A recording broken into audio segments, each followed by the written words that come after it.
Gabi na nung dumating ang magkapatid na Anita at Nitoy sa bahay na kanilang lola sa Guimaras.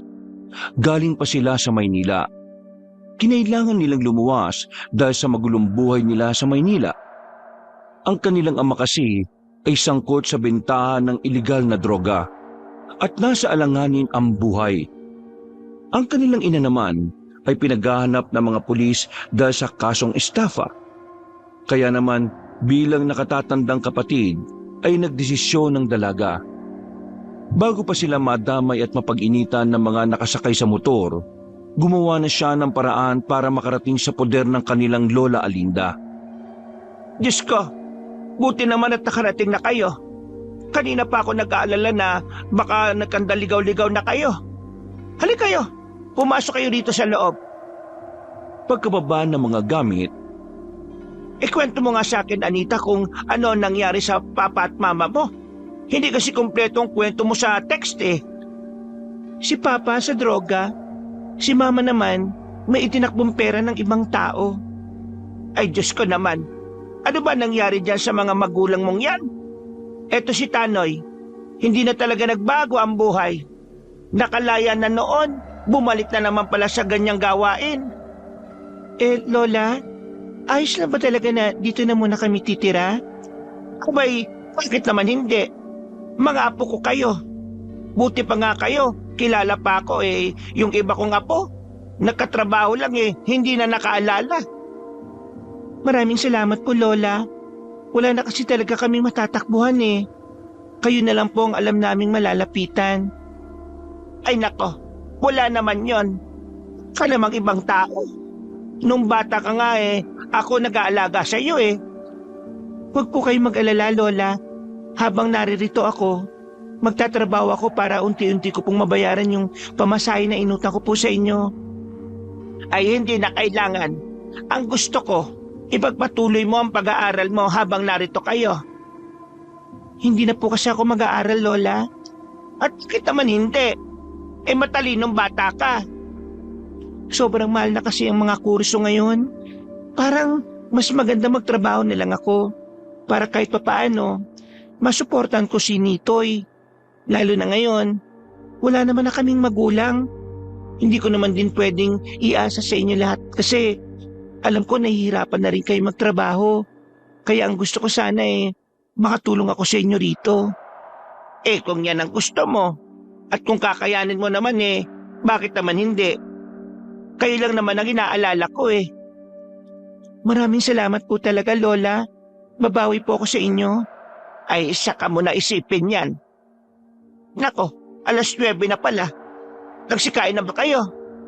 Kumain na kayo habang mainit pa yung naluto kong tinola. Naku, saktong-sakto. Hindi pa po kami nakain.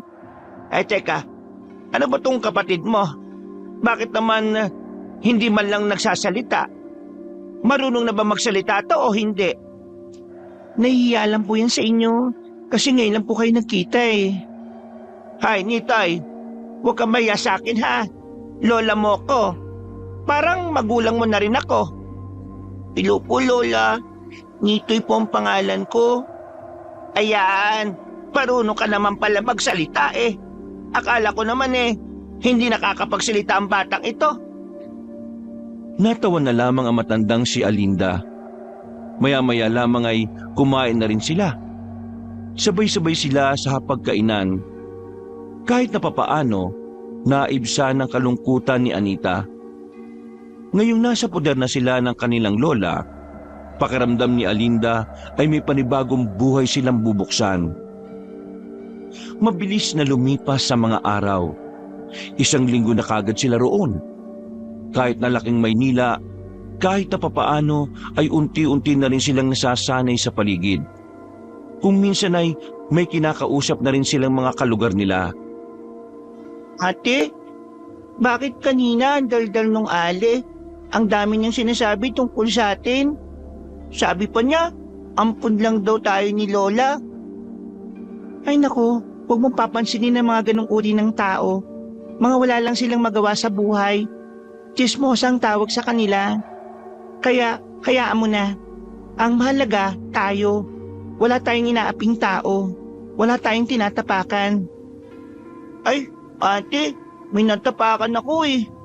May pambira ka naman. Hindi ka naman natingin sa dinaraanan mo eh. Nakatapa ka tuloy ng tae. Ate, Kadiri, punasan mo. Halika rito. Doon tayo sa pusuhan. Hugasan natin ang paa mo. Nagmamadaling maglakad ang dalawa. Nang makarating na sila sa pusuhan sa bungad ng kanilang baryo, ay agad na hinugasan ni Anita ang paa ng kapatid. Habang naroon sila, nakatingin pa sa kanya ang ibang kalalakihan na naroon. Nakangiti na parabang hinuhubaran na siya sa tingin. Nakakaramdam na siya ng pagkailang, lalo na't ilang araw na rin niya yung nararanasan. Uy, mga mata nyo, tutusukin ko yan. Makatingin kayo parang ngayon na kayo nakakita ng babae ah. Magsilayas nga kayo rito sa pusuhan. Magsasapakin ko yung mga pagmumukha nyo eh. Humanga si Anita sa ginawang yun ng lalaki. Hindi niya inakala na may ganong lalaki pa pala sa lugar na yon. Ang akala niya kasi ay puro manyakis sa mga naroon. Tumingin sa kanya ang binata. Bagyang singkit ang mga mata nito. Aminado ang dalaga na gwapo rin naman yon. Kaya hindi niya yon maiwasang hindi tingnan. Taga saan ka ba, miss? Diyan lang. Apo ko ni Alinda. Galing kami ng Maynila eh. 1 linggo pa lang kami rito. Sa susunod ayus-ayusin mo yung suot mo. Sa puntong ito ay nawala ang paghanga niya sa lalaki. Napalitan ito ng inis. Pakiramdam niya kasi ay siya pa ang sinisising may kasalanan kung bakit siya nabastos. Bakit? May problema ba sa suot ko? Maiksi ang suot mong short eh. Malamang sa malamang. May titingin talaga dyan sa'yo. At sisipulan ka talaga. Kasalanan ko ba kung bakit ako binastos? Oo. Kasi hindi mo inaayos ang suot mo. Eh di sinasabi mo pala na ako ang dapat mag-adjust para sa mga manyakis na yon?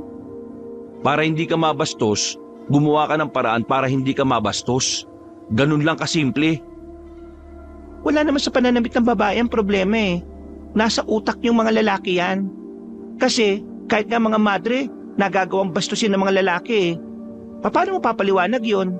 Nakasuot na sila ng mahaba, pero binabastos pa rin. Ibig sabihin, kahit na anong suotin ng babae, kung talagang bastos ka, bastos ka. Hindi mga babae ang dapat mag-adjust sa pagiging manyakis ng mga kalalakihan. Dapat kayong mga lalaki ang simulang ayusin ng mga ugali nyo. Kasi kami mga babae ay hindi magdadamit para sa pantasya yung mga lalaki. Nagsusot kami ng mga gusto namin dahil doon kami mas nagiging komportable sa sarili namin. Ate, galit ka na ba? Hindi ako galit nito eh. Ugasan mo na yung paa mo na puro tae. Oo, kalma. Di naman ako nakikipag-away eh. Yung pag-iisip mo kasi baluktot. Parang gusto mo pa yatang ibalot ko ang buong katawan ko para lang wala sila makitang balat ko. Yung ba gusto mo? Sabihin mo lang para sa susunod na lalabas ako. Hindi na magkasala mga lalaki sa kakatingin sa akin. Oo, teka. Bakit ka naman sumisigaw? Pinagtitingin na tayo ng mga tao rito. Huwag mo ako sigawan. Hindi mo ako kilala. Mas lalong hindi mo ako kilala. Kung alam ko lang na bulok ang mindset mo, sana hindi mo na lang ako pinagtanggol kanina eh. Ganyan pa talaga sinabi mo sa halip na magpasalamat? Ay nako, mga taga Maynila nga naman oh. Wow! Edi salamat. Sobrang salamat ha. Salamat at pinagtanggol mo ko. Tapos ako pa sinisisi mo ngayon kung bakit ako nabastos. Ay naku, ang ingay mo. Maingay talaga ako. Bakit? Akala mo porki babae ako? Masisindak mo ako? Hindi mo rin ako kilala. Hindi mo alam kung anong buhay meron kami sa Maynila. Kuya, mahirap lang po buhay namin. Huwag mo kinakausap yan. Pwede ba? Huwag mong tawagin kuya yan. Hindi kayo magkapatid niyan.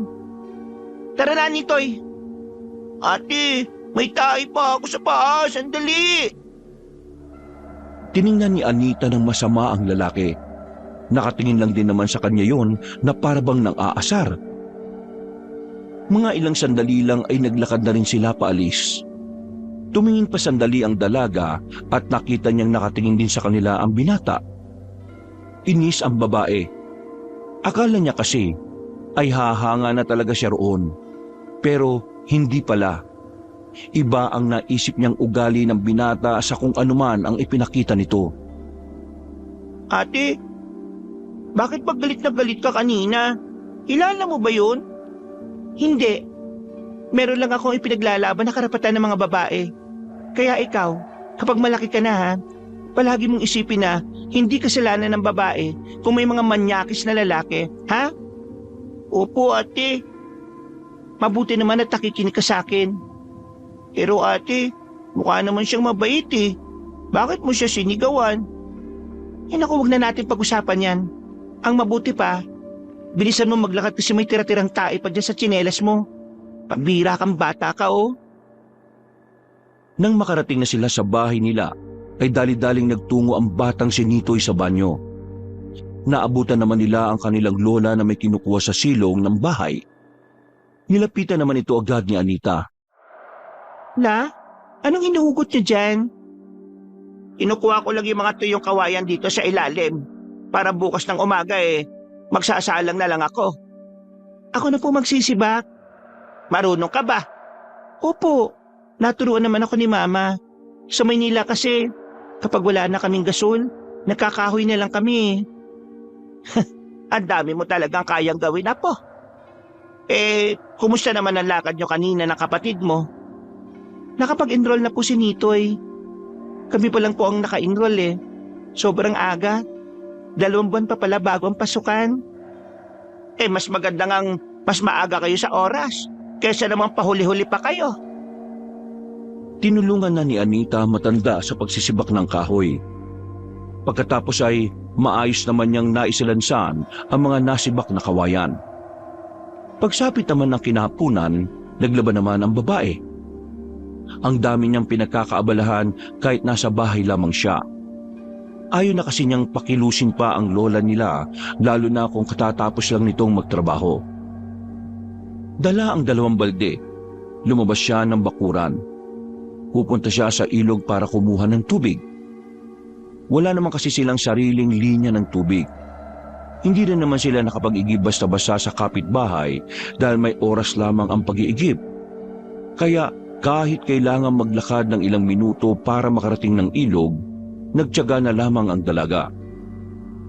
Grabe, ganito pala kalayo ang nilalakad ni Lola kapag naubusan siya ng tubig sa banyo. Mabuti na lang nandito na kami. Para kahit papaano matulungan ko naman siya pagdating sa ganitong bagay. Nang marating na niya ang ilog, napagilid siya nang makitang may mga kalalakihan doon. Mga nakatambay sa batuhan.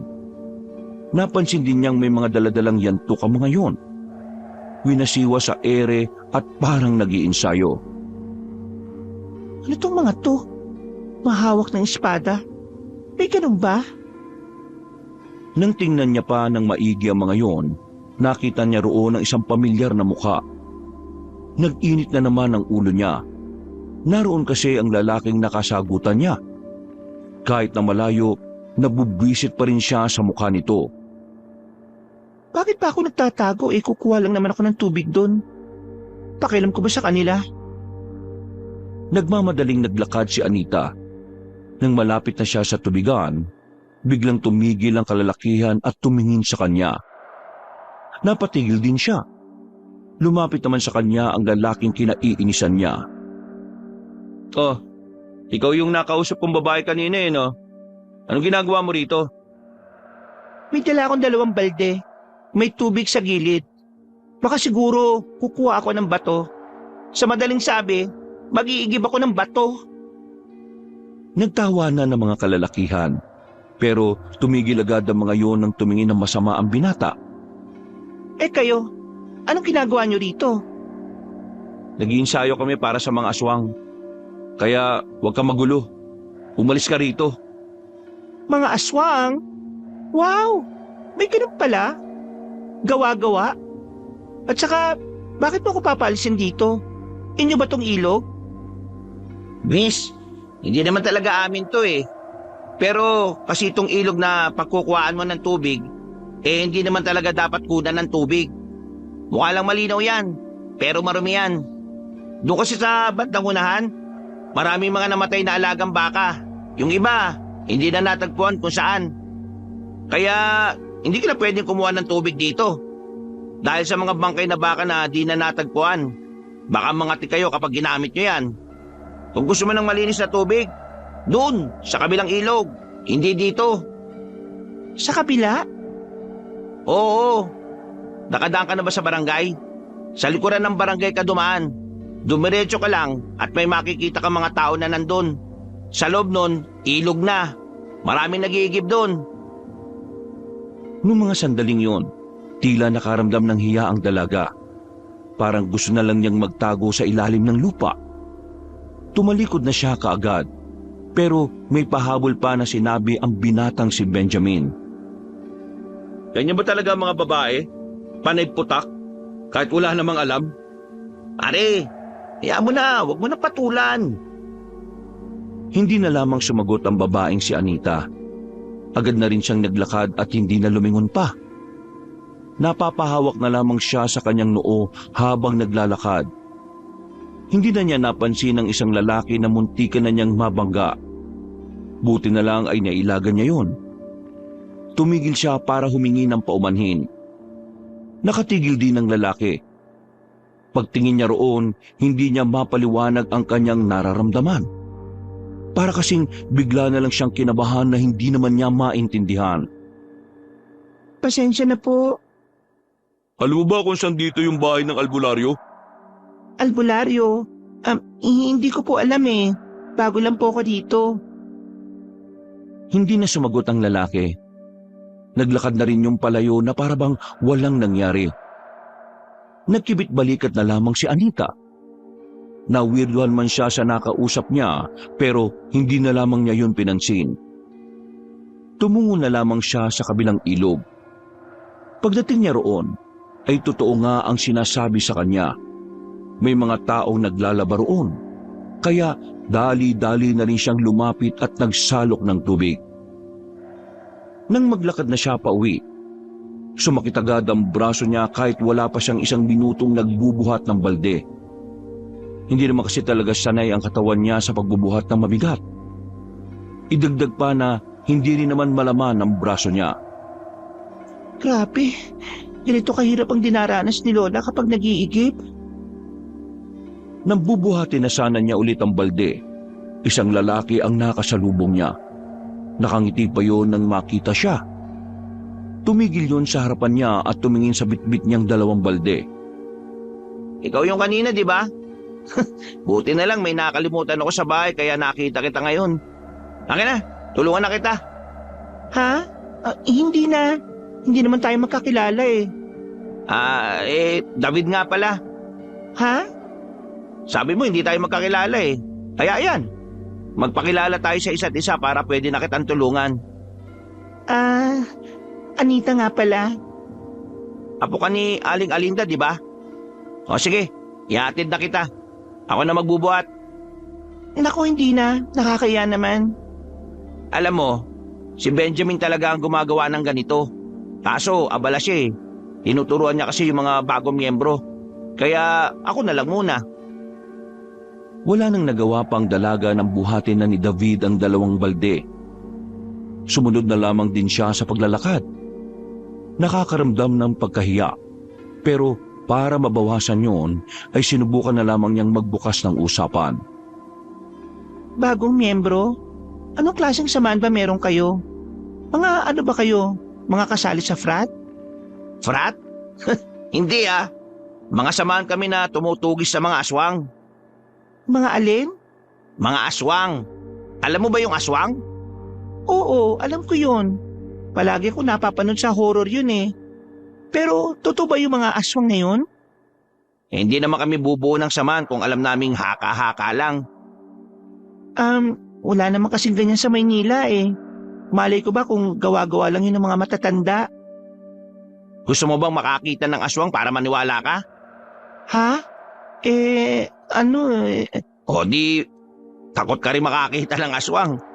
Kasi sa isip mo, totoo sila. Napapailing na lamang si Anita. Hindi na niya pinatulan pa ang usapan na yon dahil hindi na rin naman niya alam ang sasabihin. Makalipas ang ilang sandali, nakarating na rin sila sa kanilang bahay. Ipinasok pa ni David ang 2 balde ng tubig sa banyo nila. Nako, maraming salamat David. Pasensya ka na't naabala ka pa ha. Ay, wala naman pong problema yon, Aling Linda. Naawa ko sa kanya kasi ang lilit ng braso niya tapos ang bigat-bigat ang binubuhat. Nako, salamat talaga. Hayaan mo sa susunod, patatambayin ko kayo rito kapag nakagawa na ako ng tablay at puto. Yun! Pero alis po muna ako. May ensayo pa po kami. Anita, mauna na ako ha. Ngumiti na lamang ang babae. Kumuway pa si David ng makalayo na ito. Pagpasok naman nila sa bahay, hindi na naiwasan ni Anita na magtanong sa kanyang lola. Lola, kilala mo ba yung Benjamin? Oo, si Benjamin. Siya kasi ang nagkukusang magbuhat ng mga tubig ko minsan. Dinadala niya talaga rito. Ay bakit? Nakausap na ba kayong dalawa? Nako, tingin ko magkakasundo kayo ng batang yon. Nakita ko po kasi siya sa ilog. Nagpa-practice lang yan to. Tanong ko lang, totoo bang para sa mga aswang yung ginagawa nila? Ay oo, kilala ang sama nila rito sa amin bilang tagapuksa ng mga aswang. Marami sa mga miyembro nila, kapwa nila kabataan. So, totoo ang mga aswang? Oo naman, totoo sila. Sino ba nagsabing hindi? Ewan ko. Nagtanong lang naman ako sa inyo kasi curious po ako. Narinig ko rin po kasing sinabi ni David kanina. Akala ko nagbibiro lang siya. Ay, totoo nga yun. Kaya kayo magkapatid, wag na wag kayong aalis ng bahay paggabi ha. Lalo na kapag wala naman kayong kasamang lalaki na magtatanggol sa inyo. Mabuti sana kung kasama nyo si David o kaya si Benjamin. Si David pwede pa? Yung Benjamin? Ewan ko na lang. Bakit? Nakapag-usap na ba kayo ni Benjamin? Hindi pala. Nabanggit ko lang naman. Mabait na binata si Benjamin. Sigurado magkakasundo kayong dalawa. Napapailing na lamang si Anita. Iniisip pa lang kasi niyang magkaibigan sila ng lalaking nakasagutan niya ay parang hindi na niya kaya. Iritang-irita pa naman siya sa mga ganong klase ng lalaki. Mabilis na lumipas sa mga araw. Dumating na rin ang araw ng pasukan ng mga bata. Kagaya ng ipinangako ng dalaga, habang wala pa siyang matinong trabaho ay ihahatid sundo niya si Nitoy sa eskwelahan. Wala namang problema doon ang kanyang lola. Gusto rin naman ni Aling Linda yon dahil naninibago pa si Nitoy sa lugar. Isa pa, kailangan din ni Nitoy ng makakasama dahil wala naman tricycle na masasakyan doon. Nilalakad lang kasi ang eskwelahan mula sa kanila. Kaya medyo malayo yon. Nitoy, bilisan mo kumilos. Magliliwanag na malayo-layo pang lalakarin natin. Diyos ko ka talagang bata ka. Nakatulala ka pa. Ako na nga magsusuot ng medyas mo sa'yo. Ate, antok pa po ko Hoy Nitoy, hindi ka pwedeng tatamad-tamad no? Diba sabi mo paglaki mo bibili ka ng maraming sasakyan? Hindi mo magagawa yon kung ngayon pa lang hindi ka na nagsisipag. Bakit sabi ng mama ng classmate ko, okay lang walang diploma basta may diskarte? Alam mo, may mga taong kahit na anong gawing diskarte sa buhay, nahihirapan pa rin makabangon. Sila yung mga taong hindi napagkaitan sa maraming bagay. Parang ganun din tayo, kasi maraming wala sa atin Kaya sa mga kagaya natin, hindi lang dapat diskarte meron tayo. Dapat meron tayong kasangkapan para makalaban sa buhay. Yung diploma, edukasyon at kaalaman, yun ang pinakamabisang sandata para lumaban sa hamon ng buhay natin. Diskarte?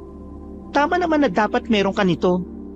Pero kung diskarte lang ang meron ka at wala kang kaalaman sa mga bagay na dapat natutunan mo bilang tao, mas mabagal ang pag-usad mo. Pero kung may pinag-aralan ka, may tinapos ka, Mas maraming pinto ang nakabukas para sa'yo. Mas maraming opportunity. Kung puro lang diskarte ang meron ka, mabibilang mo lang sa daliri ang mga oportunidad na naghihintay. Kung minsan pa nga, wala. At para magkaroon, kailangan mo pang makipag-agawan sa iba. Pero kung may tinapos ka at may diploma ka, oportunidad na ang lalapit sa'yo.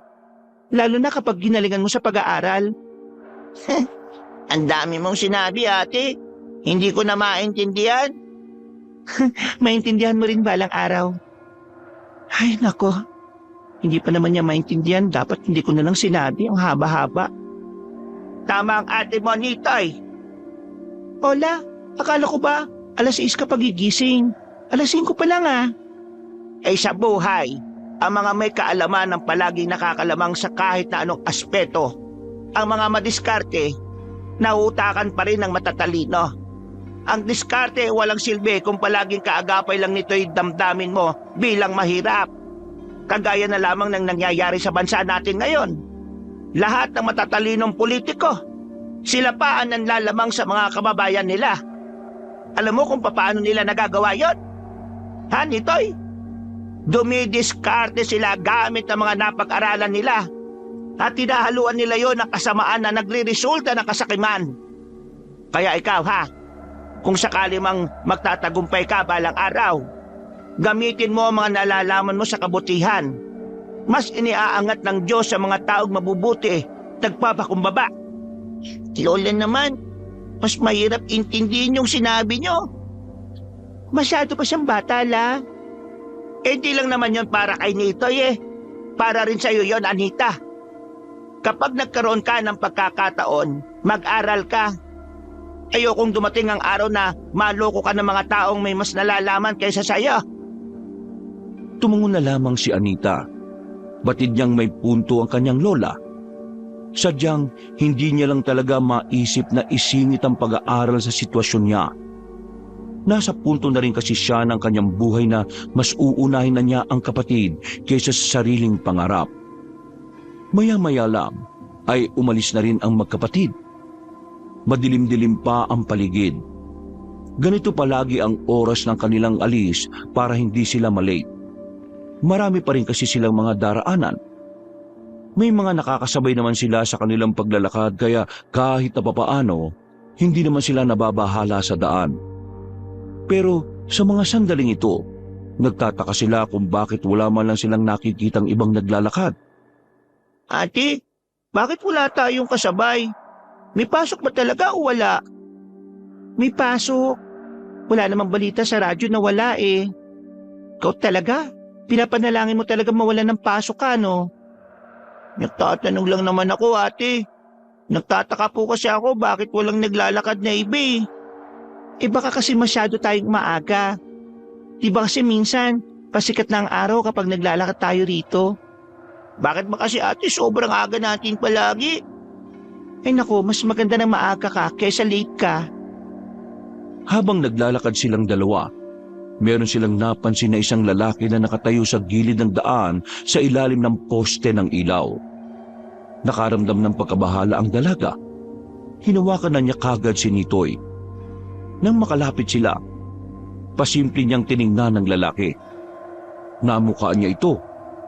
Sa pagkakatanda niya, ito ang lalaking nagtanong sa kanya tungkol sa hinahanap na albularyo. Nagtama ang kanilang paningin, pero agad din naman niyang itinuon ng tingin sa ibang direksyon. Ate, kilala mo ba yun? Bakit ko naman makikilala yun Hindi naman ako kumakausap sa ibang lalaki, maliban na lang kay David. Nakatingin kasi sa'yo, ate. May gusto yata siya sa'yo. Ate, maganda ka ba talaga? Bakit maraming tumitingin sa'yo? Ay naku, tumigil ka na nga. Iyan ka na naman Ituon mo na lang ang atensyon mo sa paglalakad. Baka mamaya may mumurito. Nakaramdam ng takot ang batang lalaki nang sabihin niyo ni Anita. Nanahimik na ito at tumigpit ang pagkakahawak sa kamay ng dalaga. Makalipas ang kalahating oras, narating na rin nila ang paaralan.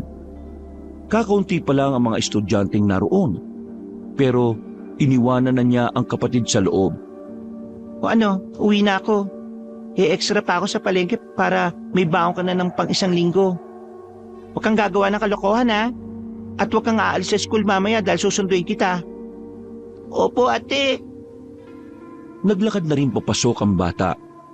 Bumuntong hininga naman si Anita. Pero kahit na papaano ay natutuwa siya dahil kahit wala na sila sa Maynila, nagagawa pa rin makasabay ni Nitoy sa pag-aaral. Sinimulan na ulit niyang maglakad. Sa hindi inaasahang pagkakataon, nakasabay niya si David at Benjamin. Meron kasing hinatid ang dalawang binata. Hindi na nga sana niya kakausapin ang mga yon, kaso masyado makulit si David sa kanya. Uy! Maganda umaga, Anita! Sabay na tayo maglakad ha. Naghatid ka rin kay Nitoy ano? Oo. Kami naman, naghatid sa kapatid ko at sa pamangkin nitong si Benjamin. Ganun ba? Anita, gusto mo bang sumama sa Sabado? Meron kasi kaming libreng seminar. Ititipon namin yung mga residente. Magbibigay kami ng kaalaman tungkol sa mga aswang. Para naman, aware sila kung ano mga nilalang ngayon. Ganyan ba talaga siniseryoso ng mga tao sa atin ang tungkol sa mga aswang? Oo naman. Dati kasi, may nangyari na talagang umukit sa utak ng lahat. Ayaw na namin mangyari ulit yun. Kaya yung mga bagong henerasyon ngayon na residente, dapat may alam para hindi sila mangmang tungkol sa mga salot na nilalang na yun. Ano? Sama ka rin ha? Wala namang masama kung makikinig ka. Libre lang yun, walang bayad yun. Sige, titingnan ko. Wala naman sanang problema kay Anita na sumama sa mga seminar. Nasanay din naman kasi siya sa Maynila sa mga ganoong klase ng ganap. Hindi lang talaga siya sanay na ang mga hindi kapanipaniwalang bagay ang pag-uusapan sa ganoong pagtitipon. Lalong-lalo na ang aswang. Naninibago siya sa sistema. Kakaiba kasi ang kulturang meron ng baryo na kinalalagyan niya. Tahimik lang siya habang naglalakad sila. Si Benjamin ay ganun din. Nakabalik naman sila ng baryo nang walang nangyayaring pagtatalo. Maraming salamat David sa pagsabay sa akin sa pag-uwi. Ay, wala yun. Hindi naman ibang tao sa amin si Aling Linde. Di ba pre? Oo, mabait kasi si Aling Linde. Hindi kagaya ng iba dyan. Nagpaparinig ka ba? Oo, tama na. Masamang nag-aaway. Tara na pre. O paano? Una na kami Anita. Napapailing na lamang ang babae. Sa mga sumunod na araw, naging maayos naman ang takbo ng kanilang buhay. Kahit na papaano ay kumikita naman si Anita sa pagtitinda sa palengke. Umi-extra siya sa kakilala ng kanyang Lola Linda. Kahit na medyo abala sa pagtitinda, ay hindi naman niya napapabayaan ng kanyang kapatid. Kahit na nakakapagod, hatid sundo pa rin niya ang bata. Isang beses, dahil nagkaroon siya ng kaunting problema sa pagtitinda, 6:00 na siya ng gabi nakaalis para sunduin ang kanyang kapatid. Mas lalo siyang kinabahan nang malaman na wala na sa eskwelahan si Nitoy. Pero laking pasalamat na lamang niya nang maabutan niya ang bata na naglalakad sa gilid ng daan. Nagulat pa nga ito nang lapitan niya. Baka sa mukha ng bata ang pagkataranta. Ano ka ba naman? Di ba sinabi ko sa'yo na huwag kang aalis kapag hindi pa ako nakakarating sa school ninyo? Ate, yung lunch bag ko, nabitiwan ko eh. Ha? Saan mo nabitiwan? Doon sa isang nakakatakot na baryo.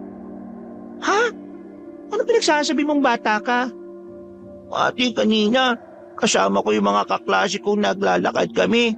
Tapos sabi nila, punta raw kami sa nakita naming daan. Tapos, nung nandun na kami, bigla nila akong iniwan. Yung pamangkin ko ni Kuya Benjamin ang pasimuno eh. Ay naku, makulit talaga yung pamangkin niya eh. Manang-mana sa tito niya.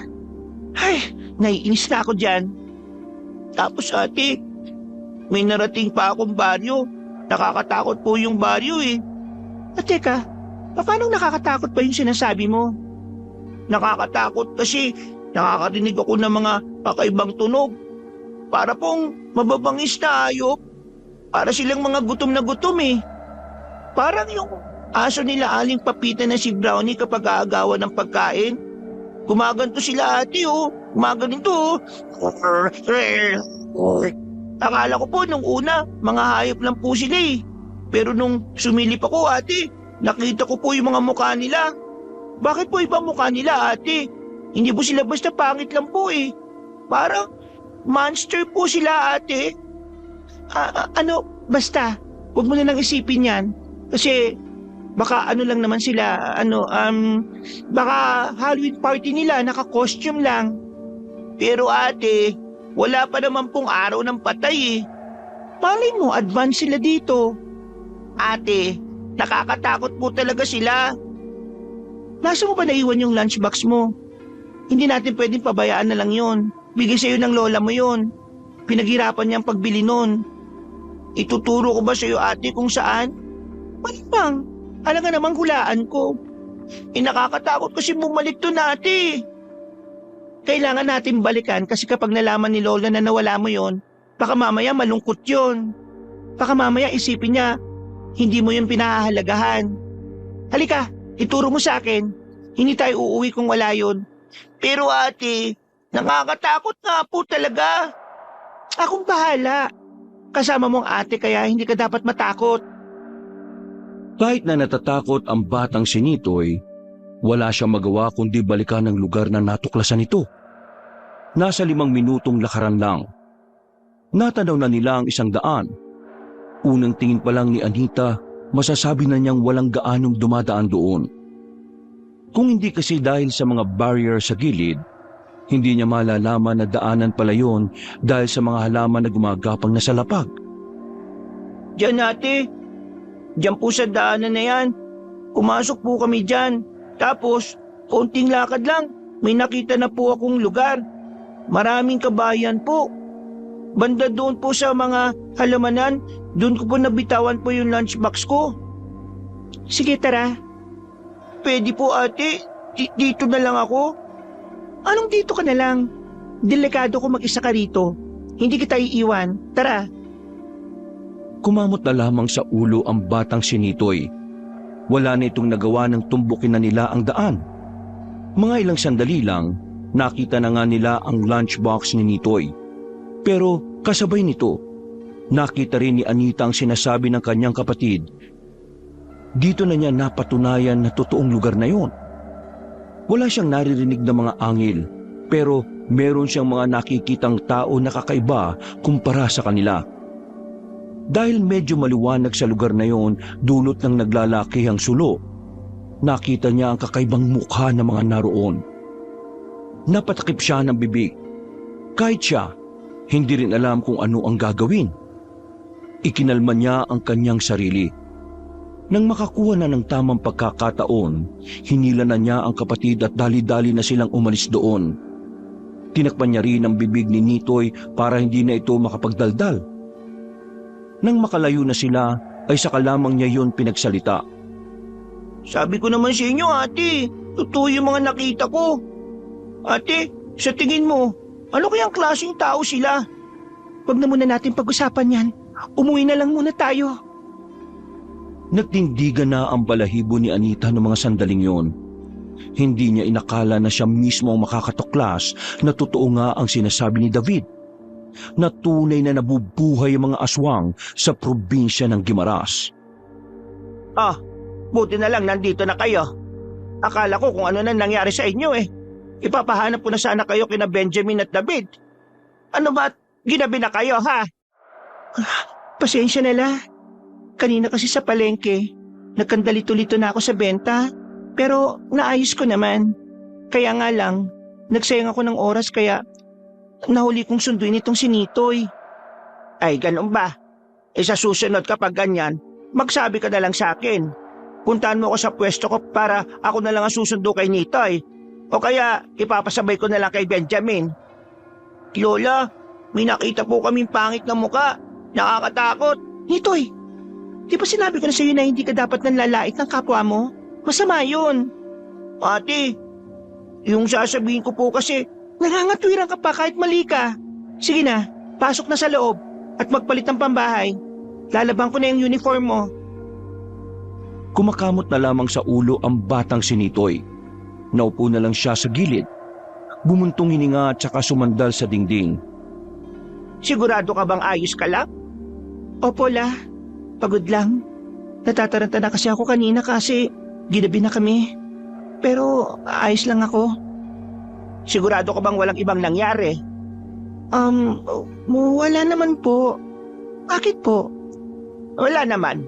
Tinatanong ko lang. Baka kasi naglilihim ka na naman. Yung pambabastos nga sa'yo ng mga kalalakihan ng nakaraan hindi mo sinabi. Hindi ko pa malalaman kung hindi sinabi ng kapatid mo. Huwag ka mag-alala. Pinagsabihan ko na ang mga lalaking yon. Tumango na lamang si Anita, pero ang totoo ay hindi naman yon ang iniisip niya. Ang tanging nakasiksik sa utak niya nung gabing yon ay ang aswang. Malakas kasi ang hinala niya na ang nakita nila ay mga lihitimong aswang na siyang binabanggit ng 2 binata. Napuyat kakaisip si Anita. Buti na lang din ay Sabado kinabukasan at wala rin mampasok ang dalaga. Ganon rin si Nitoy. Bandang 7:00, kung kailan siya dinalo ng antok, saka naman umingay sa kanilang lugar. Okasyon dito, okasyon doon. Kaya kahit gusto na niyang matulog, mananatili siyang mulat habang tinitiis ang tinig ng mga nagkakantahan. O Anita, aalis na muna ako ha. Marami kasing nagpapalinis ng kuko sa bayan mga amiga ko. Papatusin ko na lang kasi sayang naman. Sige po la, mag-ingat po kayo. Ako na po bahala rito sa bahay. Wala pang 5 minutong nakakaalis sa matanda, dumating naman si David at Benjamin. Agad na nag-init ang ulo ni Anita nang makita si Benjamin dahil naalala niya ang ginawa ng pamangkin nito.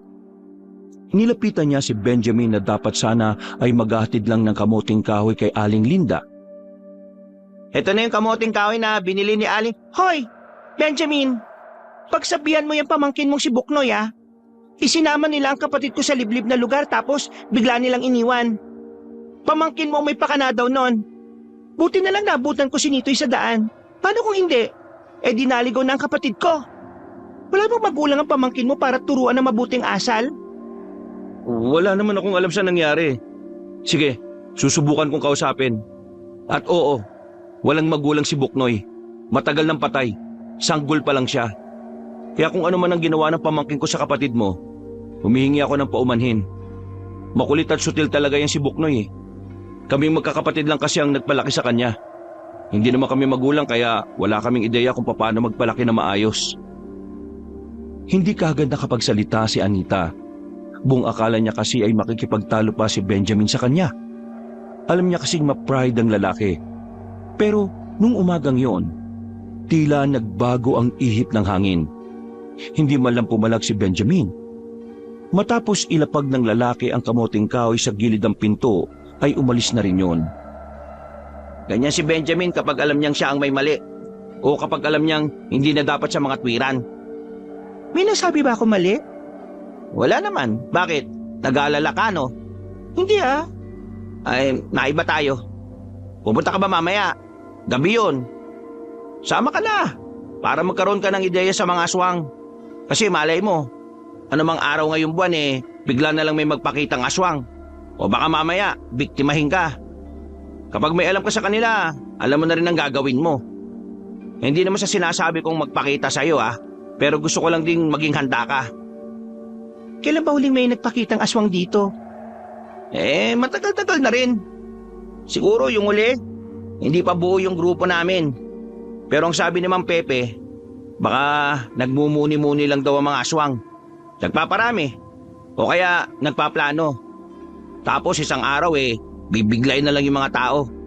O baka palihim na gumagawa ng paraan para sakupin tong baryo natin. Pati na rin ang ibang parte ng Gimaras. Sa hindi malamang dahilan, naramdaman na lamang ni Anita ang pagtindig ng kanyang mga balahibo. Bigla siyang nilamig kahit na mainit naman ang umagang yon. Kapag naalala niya kasi ang itsura ng aswang na nakita niya, lumalakas ang tibok ng kanyang puso. Nararamdaman niya ang takot na nararamdaman ng batang si Nitoy. Mamaya 6:00 ng gabi, asahan kita Nagdadalawang isip ang dalaga kung pupuntahan niya ba ang sinasabi ni David.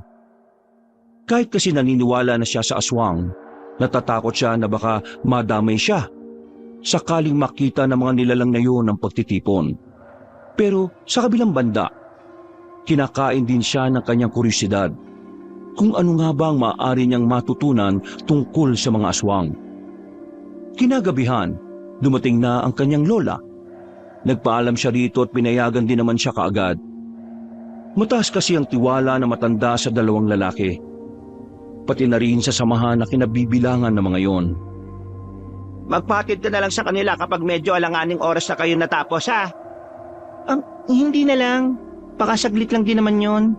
Nakakaya naman kasi sa kanila kasi baka maabala ko pa. Ang sabihin mo, ate, galit kayo lang. Sige na po, la. Mauna na po ako. Bago siya lumabas ng kanilang bakuran, ay tinapunan niya pa ng masamang tingin ng kanyang bunsong kapatid. Napakamot na lamang sa ulo ang bata. Maya-maya lamang, nakarating na rin ang babae sa ilog kung saan idinaraos ang sinasabing seminar. May mga tent na nakalatag doon. May mga upuan din na mahahaba na yari sa katawan ng nyog. Nice, nice, nice. Sabi ko na nga ba, pupunta ka eh. Curious lang din naman ako kung anong meron sa mga sa mga, alam mo na, aswang-aswang. Marami ka matututunan dito. Pero, uy pare, hindi ka man lang mababati na magandang gabi kay Anita? Ano naman ang maganda sa gabi? Nasa harapan mo na, hindi mo pa makita? Oops, tama na. Baka mag-away na naman kayo eh. Ay nako, para talaga kayong aso at pusa. Sa ganyan nagkatuluyan ng lolo't lola ko eh. Kaso, 1 buwan pa lang sila eh, na-aksidente na sila sa motor. Gawa-gawa ka ng kwento. Buhay pa si Mang Topper at si Aling Nilda hanggang ngayon. Wala ako sinabing namatay ah. Sabi ko na-aksidente lang. Tapos, nagkatuluyan pa rin. O tara na, tama na daldal. O Anita, dito ka maupo. Sunod ka sa akin. Inirapan pa ni Anita ang lalaking si Benjamin at saka umupo na rin sa bandang gilid. Nagsimula ang pagsasalita nila David sa harapan. Unang paksa pa lang ay naintrigan agad ang babae. Pero habang tumatagal ay unti-unti na rin siyang nagiging interesado. Dahil dito, pumapasok na sa utak niya ang lahat ng sinasabi ng mga binata. Isa sa mga natutunan niya sa mga aswang na talagang nagdulot ng kaba sa kanya ay ang kakayahan ng mga aswang na mag-anyong normal na tao. Nagiging tamang hinala na tuloy siya. Iniisip niya na sa dami ng tao na nakakahalubilo niya, maaaring isa na roon ay aswang. Makalipas ang 2 oras, natapos na rin ang pagtitipon. Masaya si Anita sa mga nalaman niya. Pero may halo pa rin itong pangamba dahil na rin alam niyang totoo talaga ang mga nilalang na yon. Palis na siya nang lapitan siya ni Benjamin. Hindi na sana niya papansinin yun pero meron itong iniabot sa kanya. Ano yan? Pulseras. Binibigay namin ito sa mga dumadalo sa mga ganitong pagtitipon namin. Sila meron na. Mga lagi kasi silang nandito eh. Ikaw, bago ka pa lang kaya bibigyan ka rin namin. Ang dami ko ng pulsera sa bahay eh. Hindi to basta pulseras. Proteksyon to sa mga aswang. Pwede maging proteksyon ng pulsera sa mga aswang? Sabi ko na eh. Di ka nakikinig kanina eh. Ang sabi lang kasi kanina, kwintas ang ginagamit na pangontra. Ang sabi kanina, kahit anong alahas ay pwedeng gawing proteksyon. Sige na, tanggapin mo na. Dami pang dada eh. Ano naman epekto nito sa mga aswang? Kahit malapitan kanila, hindi kanila mahahawakan. Kapag nahawakan kanila ng suot mo yan, makakaramdam sila ng matinding sakit ng ulo. We, hindi nga. Ay naku, bahala ka na nga sa buhay mo. Suotin mo kung gusto mo. Pero mas maganda na huwag mo na lang gamitin. Para kapag inatake ka balang araw, saka mo lang malalaman kung ano yung halaga niyan. Napangisi na lamang si Benjamin at naglakad na rin ito palayo. Hindi na lang din yun inintindi pa ng dalaga. Dali-dali na rin siyang umuwi. Isinuot na lang din niya ang pulseras. Katwiran niya, wala namang mawawala kung maniniwala siyang gumagana ngayon kontra sa mga aswang. 5 araw pa ang dumaan. Wala naman nangyaring kakaiba. Payapa pa rin ang buhay ni Anita. walang aswang na nagpaparamdam. Sa isip-isip niya noon, baka masyado lang siyang nag-iisip. Nakakatulog na rin siya na maayos. Hindi na rin siya nababahala sa tuwing maglalakad silang dalawang magkapatid ng alas 5 ng umaga. Anita, apo, may gagawin ka ba ngayong hapon na ito? Wala naman po la. Umuwi na nga ako kagad kasi ang tumal ng benta sa palengke. Kung ganun pala, pwedeng ikaw na lang muna ang kumuha ng utang ni Milagros. Masakit kasi ang paa ko ngayon eh. Ipapahinga ko na muna. Milagros? Yung pinuntahan natin nung nakaraan sa kabilang baryo? Oo, siya nga. Kilala ka rin naman nun. Sabihin mo lang, ikaw ang tatanggap. Ang sabi sa akin kaninang umaga ngayong hapon daw siya magbabayad. Sayang din yon. Sige po, wala namang problema la. Pwedeng umalis na rin ako ngayon para hindi ako gabihin. Ate, sama! Maniningil lang ako ng pautang ni Lola. Huwag ka nang sumama. Magbasa ka na lang dyan ng libro mo. Sige na ate, sama na ako. Wala akong magawa eh. Sige na po. Hindi rin naman ako makapaglaro kasi wala po akong kalaro dito. Sama na ako ate para makalabas din naman ako. Ay nako, bawal ang bata doon. Isa pa, maglalakad tayo ng pagkahaba-haba. Lola, sama ako la. Sige na la, sabihin mo kay ate sama ako. Ay naka, sige na. Isama mo na ang isang ito. Kawawa naman eh. Nabuburyo din kasi dito sa bahay natin yan. Oh, sabi ni Lola ate sama daw ako La, baka magturo lang yan dun eh. Mabawasan pa yung perang masisingil ko. Ay Nitay, isasama ka ng ate mo pero huwag ka magpapabili ng kung ano-ano ha. Wala tayong pera. Yung pera masisingil panggastos natin dito yan sa bahay. Opo la, hindi po ako magpapabili ng kahit na ano. Ayan, sama mo na yan. Bumuntong hininga na lamang si Anita, pero wala na rin siyang nagawa kundi isama ang kapatid.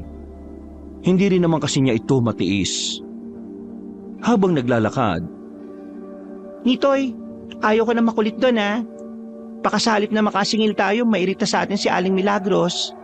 Mainitin pa naman daw ang ulo nun. Kumakain daw yun ng bata. Ha? Kumakain ng bata si Aling Milagros? Di, aswang po pala yun ate. Ay naku, huwag kang nga magsalita ng ganyan. Baka mamaya may makarinig sa'yo at isipin totoo yung sinasabi mo. Sabi mo po kasi aswang siya eh. Ang aswang po kasi kumakain po ng bata eh. Saan mo naman nalaman yan? Kay Bukloy po. Narinig daw niya kasi kay Kuya Benjamin na yung mga aswang daw po ay kumakain ng tao. Totoo po ba talaga yun ate? sandaling napaisip si Anita. Narinig din kasi niya ang tungkol doon nang dumalo siya sa pagtitipon. Kahit na alam niyang maaaring posible nga yon, hindi naman niya basta na lang paniwalain ang bata sa bagay na yon. Hindi niya gustong yun na lamang palagi ang iniisip ni Nitoy. Ate, narinig mo ba ako? Oo, narinig kita. Pero wag mo nang isipin yung ganung bagay, no? Hindi kasi naman totoo yun eh. Pero ate, sabay nating nakita na totoo yung mga ang kulit mo. Magmula ngayon, Nitoy ayaw ko nang naririnig sa bibig mo yung tungkol sa mga aswang-aswang na yan.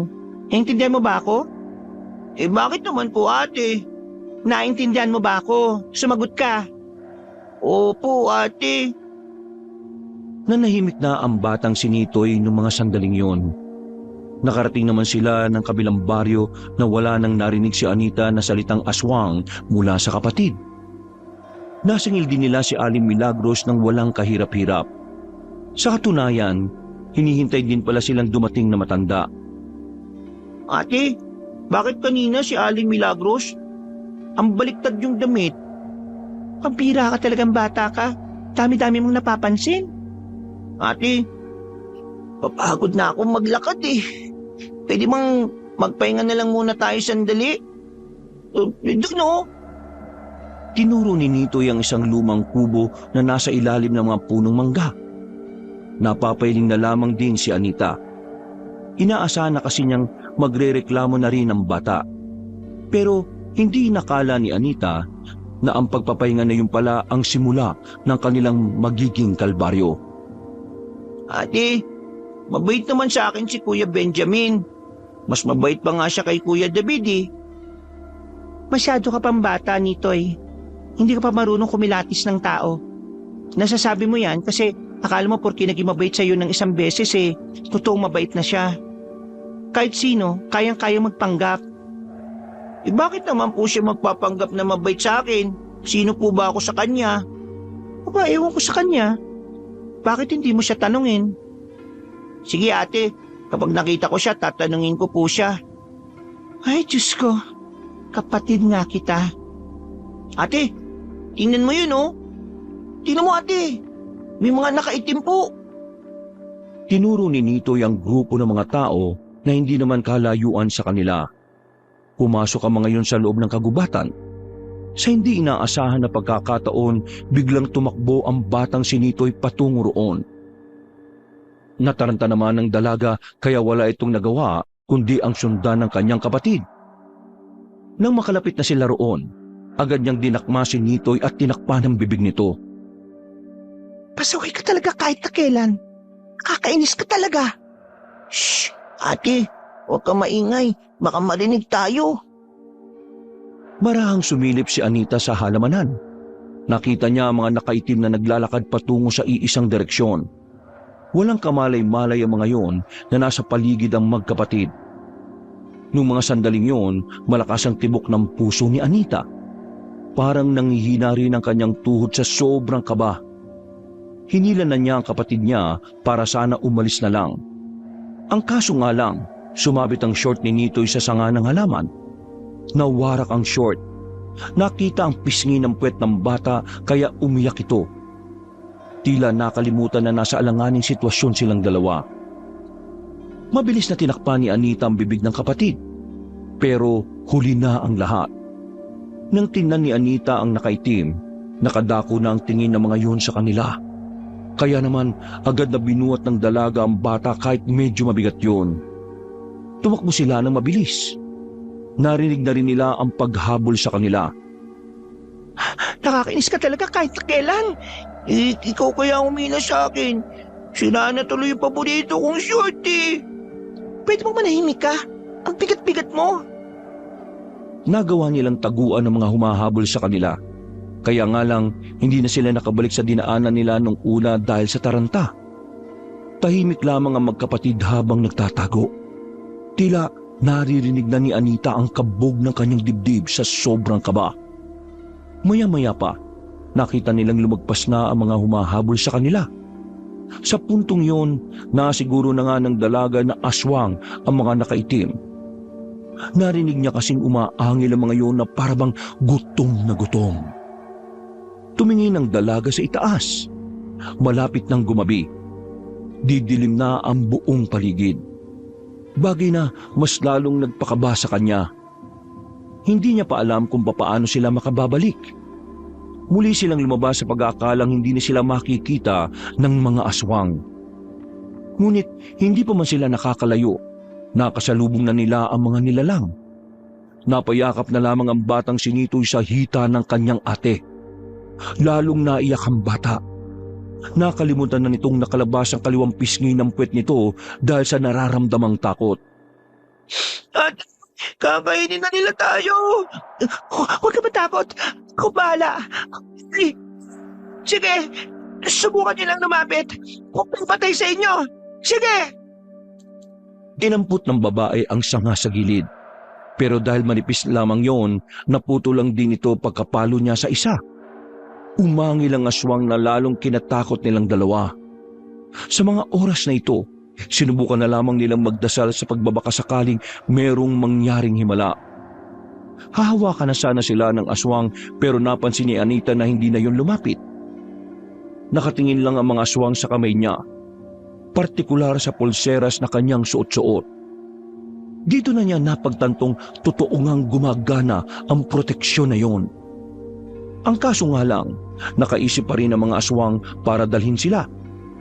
Naglabas ng patalim ang mga yon. Akmang ipupukol na ng mga aswang ang mga hawak na kutsilyo nang biglang dumating ang grupo nila Benjamin. Hawak ang mga itak, pinagtatatagan nila ang mga aswang.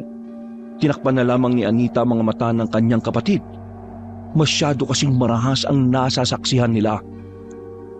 Pumapalag ang mga aswang, pero dahil sa kahusayan na pinapakita ng grupo ni Benjamin, ay agad na napaatras sa mga aswang. Habulin nyo! Patayin nyo! Ano? Nasaktan ba kayo? Hindi naman. Wala kaming galos. Maraming salamat dumating kayo. Buti na lang kamo, nagro-ronda kami ngayon sa gubat. Nakaabot kami rito dahil sa mga bakas ng aswang eh. Ano ba nangyari at napatpat kayo rito? Ang layo na nito Naningil lang kasi kami sa kabilang baryo. Tapos pauwi na kami. Itong batang to nakakita na naman ng nakaitim. Tapos, bigla na lang tumakbo papunta doon. Kaya lang namang hayaan ko to. Kaya ayan, napatpat kami rito. Hinabol nila kami. Ate, uwi na tayo. Kita pet ko eh. Ano naman ang nangyari dyan? Bakit nakadungo yung pet ng batang yan? Pagila ko kasi sa kanya kanina para tumakas. Sumabit yung short niya sa sanga. Nako, hirap niyan. O ito, takpan mo muna ang polo ko. Baka mahamugan yung pet mo. Sabi ko sa iyo, mas mabait si Kuya Benjamin kaysa kay Kuya David Tingnan mo nga nakasal pa ako ni Kuya David. Natawa na lamang ang binata ng mga sandaling yon. Maya-maya lang din ay nakabalik na ang kanilang mga kasama. Hindi na naabutan ng mga yon ng mga aswang. Kaya naman, minabuti na lamang nilang umuwi. Nang makarating na sila sa kanilang baryo, ay saka lamang napanatag ang kalooban ni Anita. Nakahinga na rin siya ng maluwag. Sa susunod wag na wag niyo nang papansinin ng mga bagay na alam niyong hindi pangkaraniwan. Mapapahamak lang kayo. Wag din kayong lalabas ng mag-isa. Hanggat maaari, wag pumunta sa mga liblib na lugar nang hindi kami kasama Pwede kayo magpasama sa amin kapag meron kayong gustong puntahan. At kapag papasok naman si Nitoy, pwede kayong sumabay sa amin. Maraming salamat sa inyo pero may pabor sana akong hingin sa inyo Ano yon? Pwede bang huwag niyo munang sabihin kay Lola ang nangyari? Natatakot kasi ako na baka magalit siya. O baka naman mag-alala siya ng sobra at ma-stress pa siya. O sige, pero kailangan malaman ng mga tao na meron kaming nakaengkwentrong aswang Sasabihin na lang namin na wala kayo ron. Hindi na talaga normal ang lahat, Anita. Nagbabalik na sila. Napalunok na lamang ng laway ang dalaga. Nang makauwi na sila sa kanilang bahay, naabutan nila si Aling Linda na naghahain na ng hapunan. Nakangiting inabot ni Anita ang perang nasingil. Iyon! Maraming salamat sa inyo Napagod ba kayo? Sakto ito. Merong tayong sinigang. Niluto ko talaga yan kasi alam kong gutom kayo pag-uwi. Lola? Pinandilata ni Anita ang bata. Nakuha naman agad ni Nitoy ang nais sabihin ng dalaga. Kumamot na lamang ito sa ulo. Bakit? Ano yan, Nitay? Wala po. Sabi kong sarap ng luto nyo kahit amoy pa lang. Diyos ko, nambola pa itong batang ito. Karne lang naman ang kakainin mo dyan kasi masyelang ka sa gulay. Matapos kumain, nagmuni-muni muna sa labas ang dalaga. Hindi pa rin nawala sa kanyang isipan ang mga nangyari. Ramdam pa rin niya ang kaba. Kahit anong gawin niyang tapik sa dibdib, ay hindi yun nawawala. Sinilip niya sandali ang kanyang lola at kapatid. Kita niyang nakaiga ng dalawa sa kwarto. Sinamantala niya ang pagkakataon na yun para lumabas. Pupunta niya si David sa bahay nito. Sasabihin niya ang tungkol sa misteryosong baryo ng mga aswang. Pero sa kalagitnaan ng kanyang paglalakad, si Benjamin ang kanyang nakasalubong. Nagkatinginan silang dalawa. Kahit na hindi niya yung kasundo, naisip niyang kay Benjamin na lamang sabihin total ay nakita na niya ito. Benjamin, may gusto sana akong sabihin. Kung tungkol na naman to sa pamangkin ko, bukas na lang. Hindi to tungkol sa pamangkin mo. Hindi ako mga away ngayon. Seryoso ang sasabihin ko. Ano bang sasabihin mo? Diretsuin mo na nga ako. Tungkol ito sa mga aswang. Sa lugar kung saan sila nakatira. Sa mga aswang? Teka, anong nalalaman mo? Nung nakaraan, yung kinuwento ko sa inyong niligaw ng pamangkin mo yung kapatid ko, meron kaming natuklasan na isang lugar noon. Mga aswang ang naroon. Paano mo naman nalaman na aswang yon? Nakita mo ba? Oo, kitang-kita ng dalawang mga mata ko. Kami magkapatid. Pangit ang mga mukha nila. Kakatakot. Tapos, lumalabas-labas yung mahabang dila. Yung kuko nila parang nakakamatay. Tapos, umaangil. Parang hayop na matagal nang hindi napapakain. Sige, ituro mo ko saan yung lugar na yon. Anong gagawin nyo? Malamang pupuksain sila. Alangan namang makipagkaibigan kami sa kanila. Hindi ba delikado? Para kasing marami sila dun eh.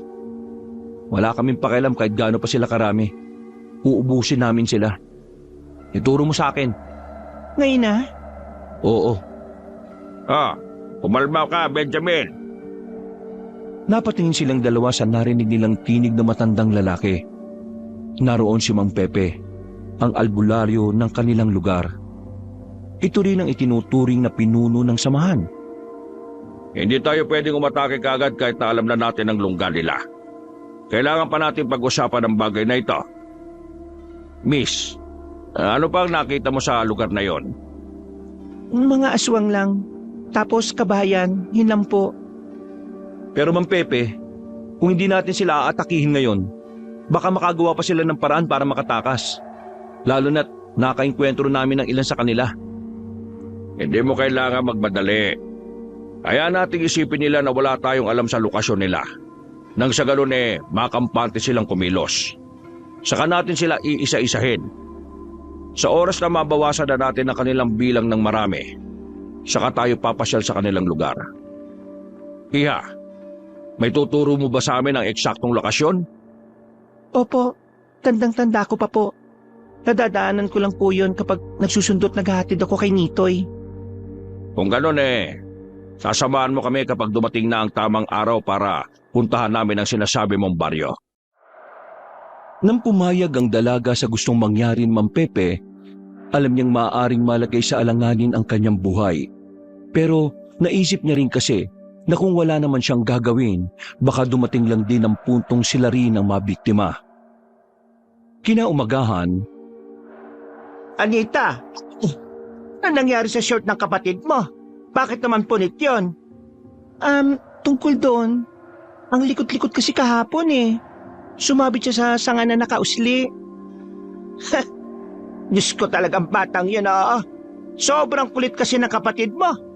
Mukhang minana niya pa yata kakulitan ng papa mo. Ay nako, sana wag manahin yung masamang ugali. Hindi naman po siguro la. Baka nagmana po sa ugali ninyo. Ay, siya nga pala. Narinig ko ang bali-balita ngayon dito sa atin. Itong sila Benjamin pala may nakaengkwentrong mga aswang. Ang kaso nga lang daw, hindi naman daw nila napatay. Mga nakatakas daw. Ay nako, eto nga ba sinasabi ko Delikado ang baryo ng mga aswang na yan. Buti na lang talaga, may mga samahan na kagaya ni na Benjamin. Doon lang, paano na lang kung wala? Ella, nakakita na ba talaga kayo ng aswang? Di ba nakwento ko naman sa iyo nung araw, nung buhay pa ang lolo ninyo, nakakita kami ng aswang. Muntikan pa nga kami mabiktima Mabuti na lang talaga, nakatakbo kami sa maraming tao. Noon kasi, ang mga aswang, makakita lang sila na maraming tao takot na sila. Hindi yan sila nagpupunta sa mga lugar na matao. Pero ngayon, kakatakot na.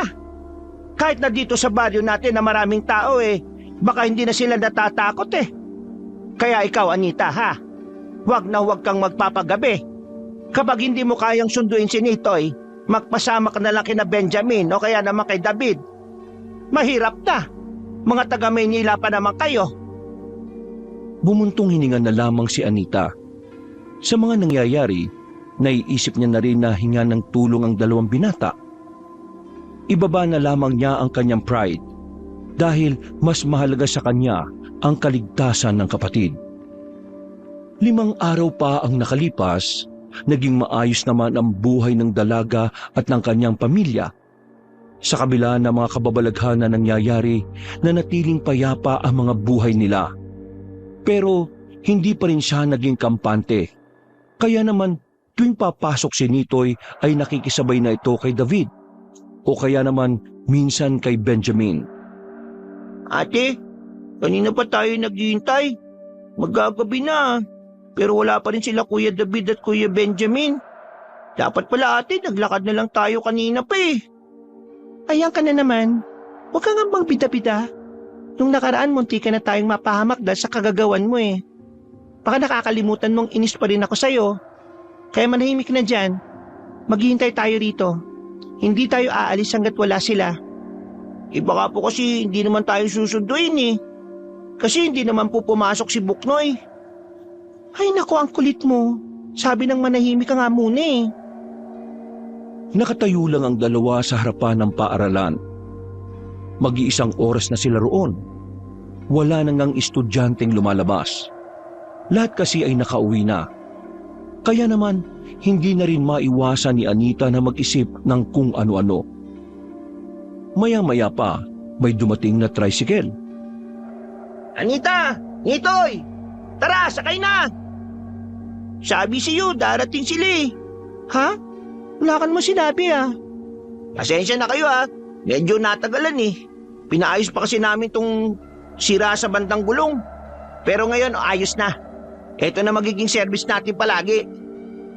Nasaan na yung pulseras na bigay ko sa'yo? Ito, suot ko pa. Mabuti naman. O sige na, sumakay na kayo. Hindi na sila nagtagal doon. Agad na rin silang sumakay sa tricycle. Tahimik lamang nilang tinahak ang daan. Madilim na ang kanilang tinatahak. Sa mga nakalipas na araw kasi, nasira ang ibang poste ng ilaw dahil sa dumaang malakas na ulan. Hindi tuloy maiwasan ni Anita na mabahala. Dahil sa mga nagtataas ang puno sa daan, pakiramdam niya ay may mga aswang na nag-aabang sa kanila. Nang biglang namatay ang makina ng tricycle. O pre, ano nangyari? Naku po, nasira na naman yata pre yung makina. Ha? Akala ko ba ayos na yan? Akala ko nga kasi kakayanin pa eh. Kaya yung gulong lang yung pinaayos ko kanina. Ay sus, pambihira ka naman oh. Ano gagawin natin? Maglalakad na lang ba tayo? May dalawa tayong pwedeng gawin. Una, maghintay na may dadaan na sasakyan. Pangalawa, sasakay kayo ni Nitoy sa tricycle. Tapos, itutulok namin ni Benjamin hanggang sa makarating tayo sa atin. Ha? Seryoso ka ba? Ang layo pa natin no? Sige nga, anong magandang paraan? Di tayo pwedeng maglakad pre. Hiniram ko lang to sa tiyuhin ko. Alam nga namang iwan natin tong tricycle na to dito. Si Nitoy na lang ang sasakay. Tutulong na lang ako sa pagtutulak. Uy, di pwede no? Babae ka eh. Baka hindi mo kayanin. Ganyan ba kahinat kababa ang tingin nyo sa aming mga babae? Hindi naman sa ganun. Inaalala ko lang yung katawan mo. Baka kasi mabigla ka at magkasakit ka. Kaya ko naman eh. Hindi naman ako lampa. At saka nakakaya kung pati ako nasa loob. O sige na, pagbigyan mo na siya. Gusto niya yan eh. Tatlo silang nagtulak ng tricycle. Kayang-kaya naman nilang itulak ng mabilis dahil hindi naman yon gaya ng kotse na sobrang bigat. Pero habang ginagawa nila yon, isang panganib pala ang nakaambas sa kanila. Bigla na lamang kasing may lumitaw na lalaki sa gitna ng daan. Matangkad na lalaki. May kalakihan ng katawan nito.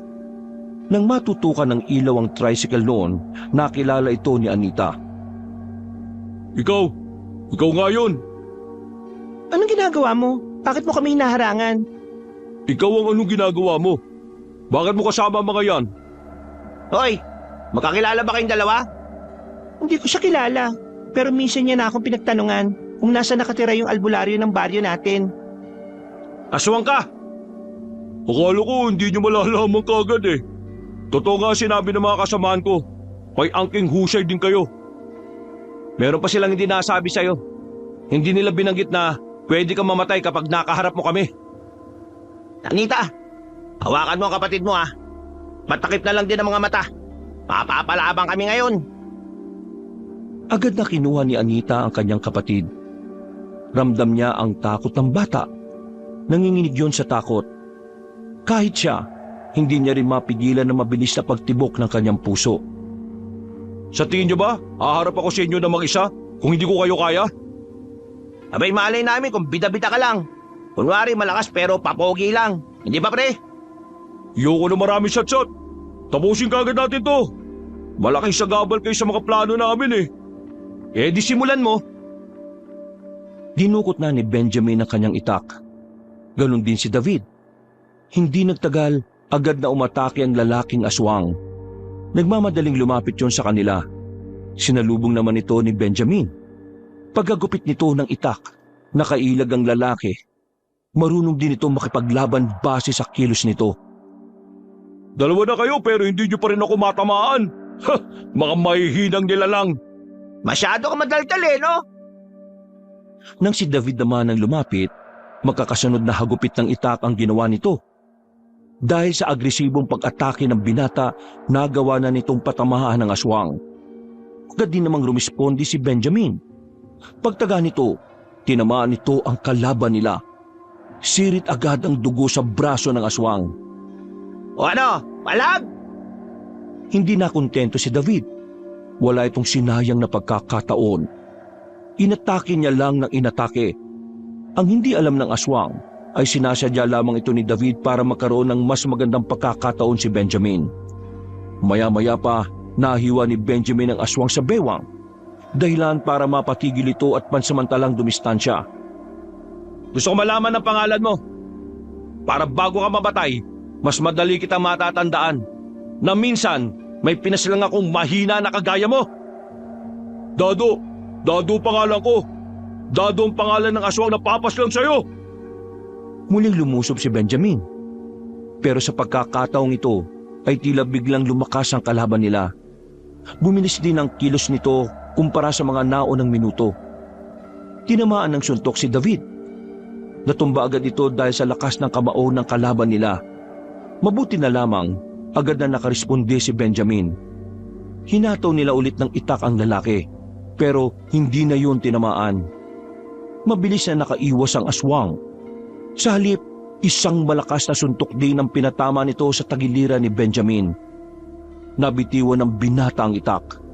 Dinakma siya sa ulo at saka binalibag na malakas. Tumama pa si Benjamin sa harapan ng tricycle. Sa puntong ito, nabahala na si Anita. Sa nakikita niya, tila mahihirapan ng manalo ang dalawang binata. Nag-isip na siya kung tatakbo na silang magkapatid, pero tila nabasa yata ng aswang ang binabalak niya. Tumingin yun sa kanya ng nakangisi. Kaya naman hindi na rin siya nakagalaw sa kanyang kinatatayuan.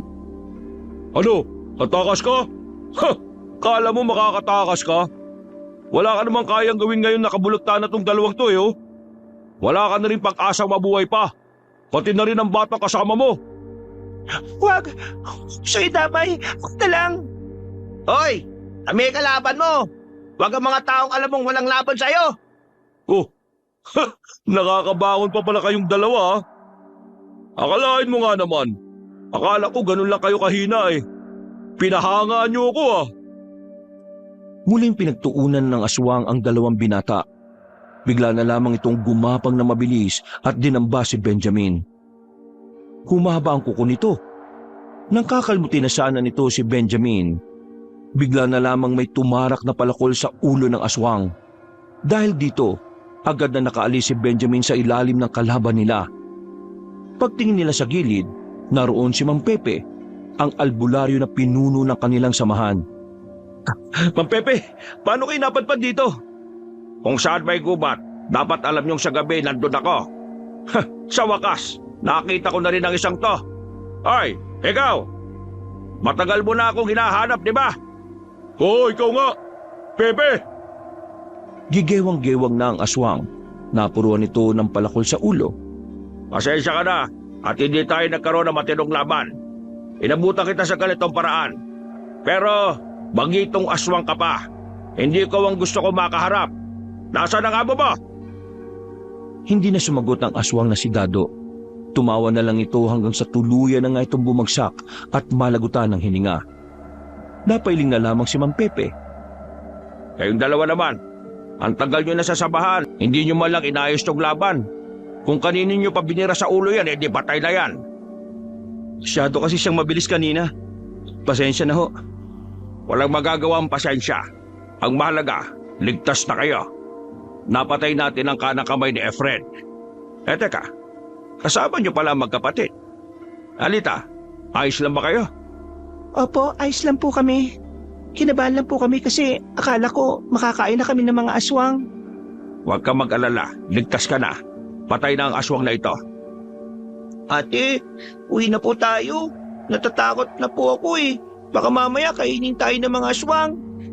Nitoy, wala ka nang dapat nang ikatakot. Makakauwi na tayo ng ligtas. Ay, sige na, sumakay na kayo. Sira ho yung tricycle na yan eh. Kailangang itulak. Napapailing na lamang ang matanda. Itinulak na lamang nila yon. Halos 2 oras silang nagtulak.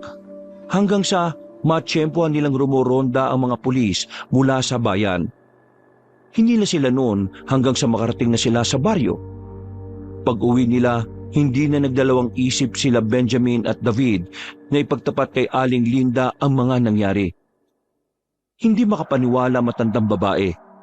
Alalang-alala ito sa 2 nitong apo. Diyos ko, buti naman at nakaligtas kayo. Benjamin, ano gagawin natin ngayon? Matatalo niyo ba mga aswang? Baka naman dito sila manggulo sa atin. Paano tong 2 apo ko? Huwag po kayo mag-alala. Bukas din ng gabi, lulusubin na namin ang mga aswang. Bago pa sila makarating dito, uubusin na namin sila. Magtiwala po kayo sa amin. Ililigtas po namin ang baryong ito. Napailing na lamang ang babaeng si Anita. Hindi niya kasi inakala na magiging ganito ang takbo ng buhay nila. Tinakasan nila ang magulong buhay sa Maynila, pero mas mapanganib naman ang dinadanas nila. Ganun pa man, sinubukan na lamang ng babae na maging positibo. Kinabukasan ng umaga, kumalat na agad ang nangyari. Nagsilbing babala ang pangyayari sa lahat ng residente. Kaya ang karamihan sa kanila, hindi na muna pinapasok ang mga anak sa eskwelahan. Ganon din naman ang ginawa ni Anita kay Nitoy. Mas pinili niyang manatili na lamang ang kapatid sa kanilang bahay kaysa malagay na naman sa alanganin ng buhay nito. Pasensya ka na, Anita. Kailangan mo makita itong ginagawa namin. Hindi ka ba natatakot sa mga nandito kasi puro patalim ang hawak naming lahat? Hindi naman ako ignorante. Naghahasa din naman ako ng patalim kapag naghihiwa ako ng sibuyas. Kaya ayos lang naman. Nagpunta ako dito kasi meron akong gustong itanong. Oy, bakit? Ano mo itatanong mo? Pwede niyo pa akong turuan na humawak ng pana? Gusto ko makapatay din ng aswang eh. Para naman hindi ko mararamdamang pabigat lang ako kapag kasama niyo ako. Mabuti naman at naisip mo rin yan. Pero dahil gusto mo matuto, wala namang problema. Tuturuan kita ngayon din. Oh, nagkusang loob na si Benjamin ha. Patusin mo na. Minsanan lang yun maging mabait sa ibang tao. Isa lang ang gusto ko sa tinuturuan ko. Ayaw ko na masyado mareklamo. Madali akong mairita sa ganun eh. Hindi na lamang kumontra ang dalaga. Hindi nagtagal ay isinama na rin ni Benjamin ang dalaga. Humarap sila sa malapad na katawan ng puno kung saan naroon ang mabilog na kahoy. Yun ang nagsisilbing target nila. Bakit pa nang gusto mo? Bakit ayaw mo nang itak? Hindi ko kasi alam kung kaya ko ba makipagharapan eh. Tumango na lamang si Benjamin. Nang simulan na nila ang pag-aaral sa pag-asinta, hindi naman nahirapan si Benjamin sa dalaga. Marunong makinig ang babae. At kahit hindi pa ito nakakatama sa gitna, masasabi ng binata na kahit papaano may potensyal si Anita sa bagay na yon. 3 oras ang nakalipas, natapos na rin ang pagsasanay nila. Nangalay ang braso ng dalaga at nakaramdam na rin ng gutom. Maraming salamat Benjamin ah. At pasensya na rin pala kung ano man ang mga nasabi ko noong unang beses tayo nakita. Wala yun. Aminado rin naman na mali yung mga sinabi ko. Hindi ko dapat sinisisi ang mga babaeng nababastos dahil lang maikli ang suot nila. Natutunan ko na ang bagay na yon. At hindi na ganun ang pananaw ko. Mabait ka naman pala eh. Siguro, bawas-bawasan mo na lang yung pagsimangot mo. Mas nakakabata kapag lagi ka nakangiti. Matapos yun, Umuwi sila sa kanila para magpaalam sa lola niya. Halos mangiyak-ngiyak ang matandang babae nang malaman na kasama siya sa sasabak. Sinubukan siyang pigilan ng matanda, pero buo na ang kanyang loob. Sasama siya sa mga manunugis para sa ikatatahimik ng kanilang lugar. Paano kung may mangyaring masama sa'yo roon? La, magtiwala lang kayo sa akin. Nag-aral ako kanina kung paano humawak ng pana. Tinuruan ako ni Benjamin. Walang mangyayari masama sa akin hanggat kasama ko sila. Hindi naman kasi natin alam kung ano mangyayari mamaya eh. Kayo na mismo nagsabi na baryo ng mga aswang ang pupuntahan ninyo.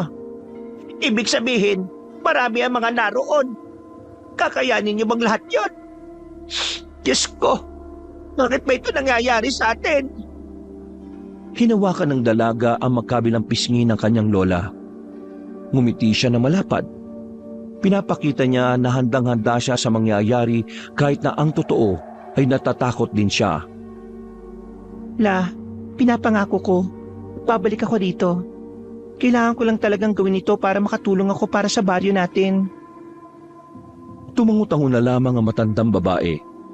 Maya-maya pa'y dumating na rin sila Benjamin kasama ang iba pang miyembro ng samahan. Ipinaalam nila ang babae kay Aling Linda. Hindi nagtagal, sinimulan na rin nilang umalis.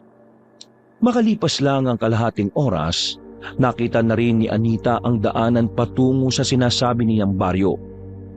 Pinangunahan ni Mang Pepe ang paglalakad. Itinuro naman agad ng dalaga kung nasaan ang tamang daan. Maraan silang kumilos nang makita na nga nila ang baryo ng mga aswang. Wala pang nangyayari. Ramdam na ni Anita ang tensyon. Ihandaan niyo mga pana ninyo. Unang atake natin ay mga palaso. Pag naubos, haharapin na natin sila. Kanya-kanyang hugot ng palaso ang mga manunugis. Sumabay na rin sa mga yon si Anita. Pinilit niyang ibanat ang lagayan ng palaso. Itinutok sa isang aswang na medyo malapit. Pagsenyas ni Mang Pepe, sa kanila binitiwan ng palaso. Tumama ang lahat ng palaso ng mga manunugis. Maliban na lamang kay Anita na hindi man lang umabot sa inaasinta niya. Pero hindi siya tumigil hanggat hindi siya nakakatama. Bumunot lang siya ng bumunot. Maya-maya pa, nakasapul na rin siya. Dahil dito, mas lalo siyang ginanahan. Tila tumaas ang kanyang moral. Pakiramdam niya ay isa na siyang ganap na gaya ni Benjamin at David na isang manunugis. Lapit na! Paano ako? Sasamahan kita. Ay! Nung ayi, sira ulo. Nagsimula ng tumungo ang mga manunugis sa loob ng baryo. Kagaya ng kanilang inaasahan, hindi na mabilang kung ilang aswang ang naroroon. Kahit si Mang Pepe, nahihiwagaan din kung papaanong dumami ng ganun ang mga kalaban nila. At kung papaanong hindi nila natuklasan agad ang lugar na yon. Ganun pa man, pumalag ang mga manunugis kahit mas lamang sa bilang ang mga aswang. Wala silang ipinakitang takot. Kampante sila na kakayanin nila ang mga yon dahil na rin sa kanilang pambihirang kahusayan. Samantala, nakatago lang sa gilid si Anita at Benjamin habang pasimpleng pinapana ang mga aswang. Mag-iingat ka, baka matamaan mo yung mga kakampi natin. Kaya nga ako nahihirapan kasi labo-labo na eh. Teka, wala bang makakalapit na aswang dito sa atin? Huwag mong intindihin yun. Ako na ang bahalang magbantay. Bakit mo ba kasi ako sinasamahan? Ayaw mo ba? Gusto. Hindi ko kaya mag-isa eh. Yun naman pala eh. Dami mo pang dinadaldal. Sa pagpapatuloy ng labanan, ay dihado na ang mga aswang. Wala pang nababawas sa hanay ng mga manunugis. Samantalang sa mga aswang ay halos nangangalahati na. Isa sa naging kalamangan nila ay ang mga pangkaraniwang aswang lang ang naroroon. Lipat tayo ng pwesto. Ha? Anong ha? Bingi ka ba? Lipat tayo ng pwesto. Nagmamadaling tumayo ang babae. Tumakbo sila papunta sa kabilang gilid ng baryo. Kakaunti na lang ang palaso ni Anita.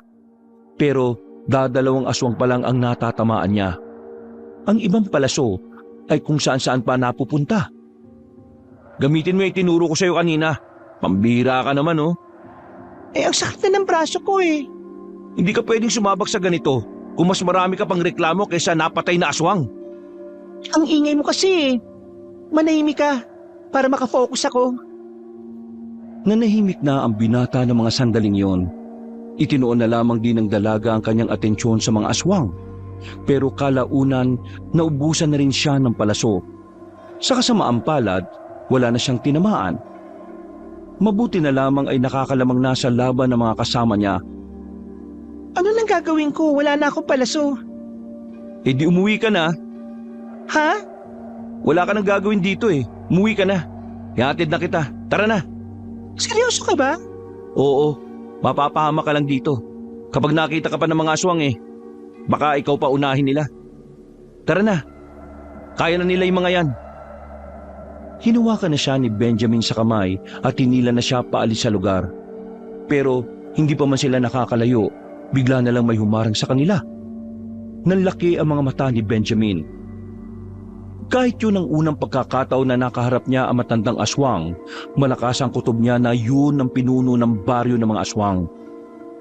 Mukhang bawi na yata kayo, iho, ha? Sino ka? Aswang ka rin, no? Bakit bang hilig niyong humarang sa daan? Anita, huwag ka magsalita. Yan ang pinuno ng mga aswang. Pinuno? Kusang nagtindigan ng balahibo ng dalaga na mapagtanto yun. Nagtago siya kaagad sa likuran ni Benji. Nanlalamig ang kanyang palad dahil sa takot. Tuwang-tuwa siguro ang mga kasamaan mo dahil pinagpapapaslang lang nila mga walang kwentang kalahi ko. Pero alam mo ba kung anong kakaiba sa nangyayari ngayon? May gagamitin ako para bumagsak ang mga manunugis. Anong binabalak mo? Gusto mo malaman? Nabigla na lamang si Benji nang biglang tumalon ng mataas si Mang Efren. Napunta ito sa likuran nila. Walang kahirap-hirap na hinablot ang babaeng si Anita. Pagkatapos, sinipa nito ng malakas si Benjamin. Tumilapon ang lalaki. Si Anita naman ay sinuntok na matanda sa sikmura na agad din namang nawalan ng malay. Ito ang plano ko. Ang papiliin kayo sa tatlo. Susubukan pa sana habulin ni Benjamin si Mang Efren pero inilabas na nito ang malapad na pakpak at agad na umalis. Dala-dala ang babaeng si Anita na walang kaalam-alam sa mga nangyayari. Nagising na lamang siya nang marinig na niya ang tinig ng kanyang lola at ang kanyang kapatid. Pagtingin niya sa gilid, nakita niyang nakagapos ang bata at matandang babae sa haligi. Nitoy, Lola? Sino? Bakit kayo nakagapos? Ikaw rin, Ti. Ano nangyari? Nakagapos ka rin. Ano mangyayari sa atin? Pinagsama-sama ko na kayong tatlo sa mismong bahay ninyo. Huwag kayong mag-alala. Maya-maya lang, may darating na rin dito para iligtas kayo. Ang kaso nga lang, kailangan nilang mamili sa inyong tatlo kung sino lang ang pwedeng iligtas. O pwede rin namang buhay ninyo kapalit ang buhay nila. Ano pa rito? Wala kami kinalaman sa alitan ninyo. Oops! Huwag kang ganyan. Nakita kita kanina na may hawak ang pana. Dalawa nga lang ang tinamaan mo. Tapos, naubos na yung palaso mo nang wala kang napala. Kung sino ka man, nagmamakawa ko sa inyo na huwag nyo na kaming idamay pa. Mga simpleng tao lang naman kami. Ang kaso, hindi ako magdedesisyon kung pakakawalan ko kayo o hindi. Hintayin na lang natin sila. Mamaya naman siguro narito na rin sila. Magsisimula na rin ang magandang palabas. Gagawin niyo sa baryong to. Bakit gustong-gusto niyong sakupin? Oh, akala ko ba wala kayong kinalaman? Bakit mo alam ang bagay na yan? Ikaw masyado ka maraming nalalaman Oras na yata para tumikom ang bibig mo habang buhay. Hindi ko alam kung anong pinagmulan ng mga pinaglalaban niyo. Pero hindi tama na idamay niyo ang mga taong walang kaalam-alam. Kung may problema kayo, Wala kang karapatang magsalita. Dahil ang alam mo lang ay ang mga kwentong naririnig mo. Nasabihin ko sa iyo, ang baryong ito ay dating baryo ng mga aswang. Inagaw lang sa amin ito ng mga sinaunang albularyo at manunugis. Ngayon, wala na sila rito. Babawin ko na kung ano man ang totoong sa amin. Masama ka? Bad ka? Hindi ka mapapatawad ni Lord? Hoy, Bata, huwag ka maingay ha. Kasi alam mo, nangangain ako ng batang maingay.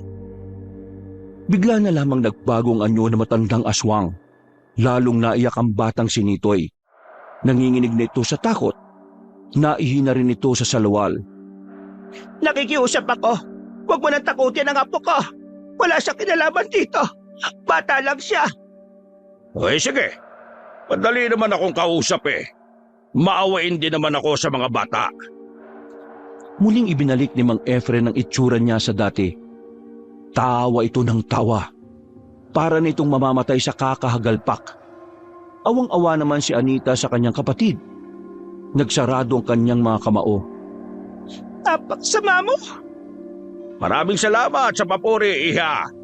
Ang mga ganyang salita ay mas lalong nakakapagpagana sa kalooban ko. Biglang napalingon si Mang Efren nang maramdaman itong may mga dumating sa labas. Winasak nito ang pintuan at ninihagi sa labas. Mula sa loob, natanaw ni Anita sila Benjamin sa labas. Kasama na nito si Mang Pepe at si David. Nandyan na pala kayo. Mabuti naman at dumating na kayo kaagad. Kanina pa kasi ako naghihintay eh. Akala ko pababayaan nyo na lang na mamatay itong tatlo sa loob eh. Gawain ba talaga ng isang pinunong aswang na gamitin ng ibang tao para makalabag sa laban? Matanda ka na. Dapat alam mo na isang tunay na leader kayang umisip ng magkakaibang paraan para manalo sa laban. Kung gano'n masasabi kong mangmahinang paraan ang naisip mo. Sige, sabihin na nating mahina. Pero ito ang problema natin ngayon. Namili ka. Buhay mo o buhay nilang tatlo. Sinasabi mo bang pakakawalan mo sila kung sasama ako sa'yo? Sasama sa akin. Pakakawalan ko lang sila kapag napatay kita ngayon. Ikaw lang naman ang problema ko eh. Wala akong pakialam sa mga bata mo dahil wala ngang kwenta mga yan. Pakawalan mo muna sila, saka ako papayag sa gusto mo. Hindi naman ako bata para gawin yon. Ikaw ang lumapit sa akin, saka ako sila pakakawalan. Huwag tayong maglukuhan dito. Kung ganyan ang gusto mo mangyari, wala tayong mapapala kasi hindi ako magtitiwala sa iyo. Kung patayin ko na lang kaya sila, kaya niyo bang makita na mga nakakalat ang mga laman loob nila? Natigil ang kanilang pag-uusap nang maramdaman ni Mang Efren na may paparating na palaso sa kanyang direksyon. Pinukulan na pala ito ni David na nakatago sa di kalayuan. Pero sa kasamaang palad, nasalo na matandang aswang ang palaso. Kinuha naman ni Mang Pepe ang pagkakataong yon para tagain si Mang Efren.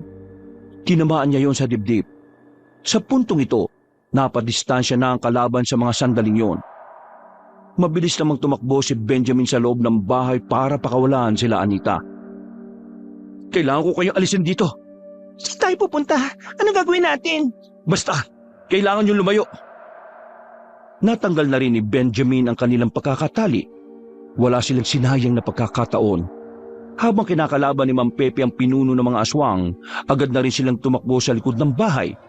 Sa daan ay sinalubong naman sila ni David. Ito tayo, dali! Binuhat na ni Benjamin ang batang si Nitoy, habang si David naman ang bumuhat sa matanda. Karipas ang takbong ginawa nila makaalis lamang doon. Bawat kabahayan nga na nadaraanan nila ay nag-aalok na papasukin sila. Pero hindi nila yung pinato sa kadahilanang madadamay ang mga residente sa nangyayari. Maya-maya pa, nakarating na rin sila sa kalsada. Sumakto naman ang merong dumaan na jeep. Pinara nila yun at agad din naman silang sumakay. Pag-andar ng sasakyan, ay bigla na lamang merong humila kay Anita palabas. Bago marurot ang jeep ay tumalon din palabas. Sinuntok ni Anita sa pagitan ng hita ang matandang aswang kaya nabitiwan siya nito. Nuisit! Akala niyo matatakasan niya ako? Dito ka lang! Akong bahala rito! Ikaw? Haharap sa akin? Nagpapatawa ka bang binata ka? Para mong sinabi na pinalaban mo yung pusa sa leon. Kung ano man ang ginawa mo kay Mang Pepe, sisiguraduhin kong pagbabayaran mo yon. Papatayin ko na lang kayong lahat para wala ng problema. Tumalo ng aswang papunta sa binata. Nailagan ni Benjamin ang unang suntok na ginawa nito. Bumunot ang kutsilyo si Benjamin. Nang makakuha ng tamang pagkakataon ay agad niyang sinaksak ito sa tagiliran. Sinundan niya pa yun, pero nakalayo na kagad si Mang Efren. Nagbago na ng anyo ang matanda nang magalit ito sa ginawa niya. Walang ano-ano, mabilis na nakalapit ang aswang sa binata. Kinalmot nito si Benjamin. Hindi pa yun nakontento, kinagat pa nito ang hita ni Benjamin. Buti na lamang ay nagawa nitong tusukin si Benjamin sa mata, kaya kahit papaano ay nagkaroon siya ng pagkakataong makabangon. Iika-ika itong tumayo. Kukunin na sana nito ang kutsilyong nabitiwan, pero bigla siyang sinipa sa mukha ni Mang Efren. Bulagta ang binata. Umikot ang paningin nito. Muling umibabaw si Mang Efren kay Benjamin. Akmang tatapusin na sana nito ang lalaki, pero nagulat na lamang ito na makaramdam na ito ng hapdi sa likuran. Pinagsasaksak ito ni Anita ng ilang beses. Tinatadyo ng dalaga. Doon niya ibinuhos ang lahat ng kanyang galit. Napaatras si Mang Efren. Umagos na ang dugo nito. Nalilisik ang mga matang nakatingin kay Anita. Wisit kang babae ka! Ang kapal ng mukha mong bakialam, wala ka namang kwenta! Dapat sa'yo, maagang pinagpapahinga! Lalapit pa sana ito kay Anita, pero hinawakan ito ni Benji sa paa. Kaya naman hindi na ito napilitang makalapit sa dalaga. Malakas na sampal ang natanggap ni Anita. Sa lakas ng sampal ay bumagsak siya kaagad. Nanlalabo ang kanyang paningin sa sobrang hilo. Naramdaman na lamang niyang hawak-hawak na ni Mang Efren ang kanyang buhok. Humaba ang kuko ni Mang Efren habang nakatingin sa liig ng babae. Lalagyan kita ng gribo sa leeg mo! Visit! Isang palaso ang tumarak sa bandang batok nito. Dumating si Mang Pepe. Wala man lang itong kagalos-galos. Agad itong lumapit sa aswang. Si Mang Efren naman ay lumayo muna saglit. Bakit ba sa tuwing gusto ko ng pumaslang saka may humahad lang? Balas na ako sa inyo, ha? Kanina pa tumatakas ang dugo ko. Akala ko ba malakas ka? Bakit mas sinabol mo pang mahihina kaysa harapin ako? Nakakatamad kang kalaban Mas marami pa tayong pinag-uusapan kaysa magpatayan. Kung patayan ang gusto mo, pwede naman natin ituloy ngayon. Binunot na ng matandang albularyo ang mahaba nitong itak na kinakalawang na ang patalim. Pumorma na si Mang Pepe. Napangiti na lamang si Benjamin nang makita yon. Alam kasi ng binata na kapag gano'n na ang tindig ni Mang Pepe, seryosong-seryoso na ito sa laban. Si Anita naman, bagamat malinaw na ulit ang kanyang paningin, hindi pa rin siya makatayo.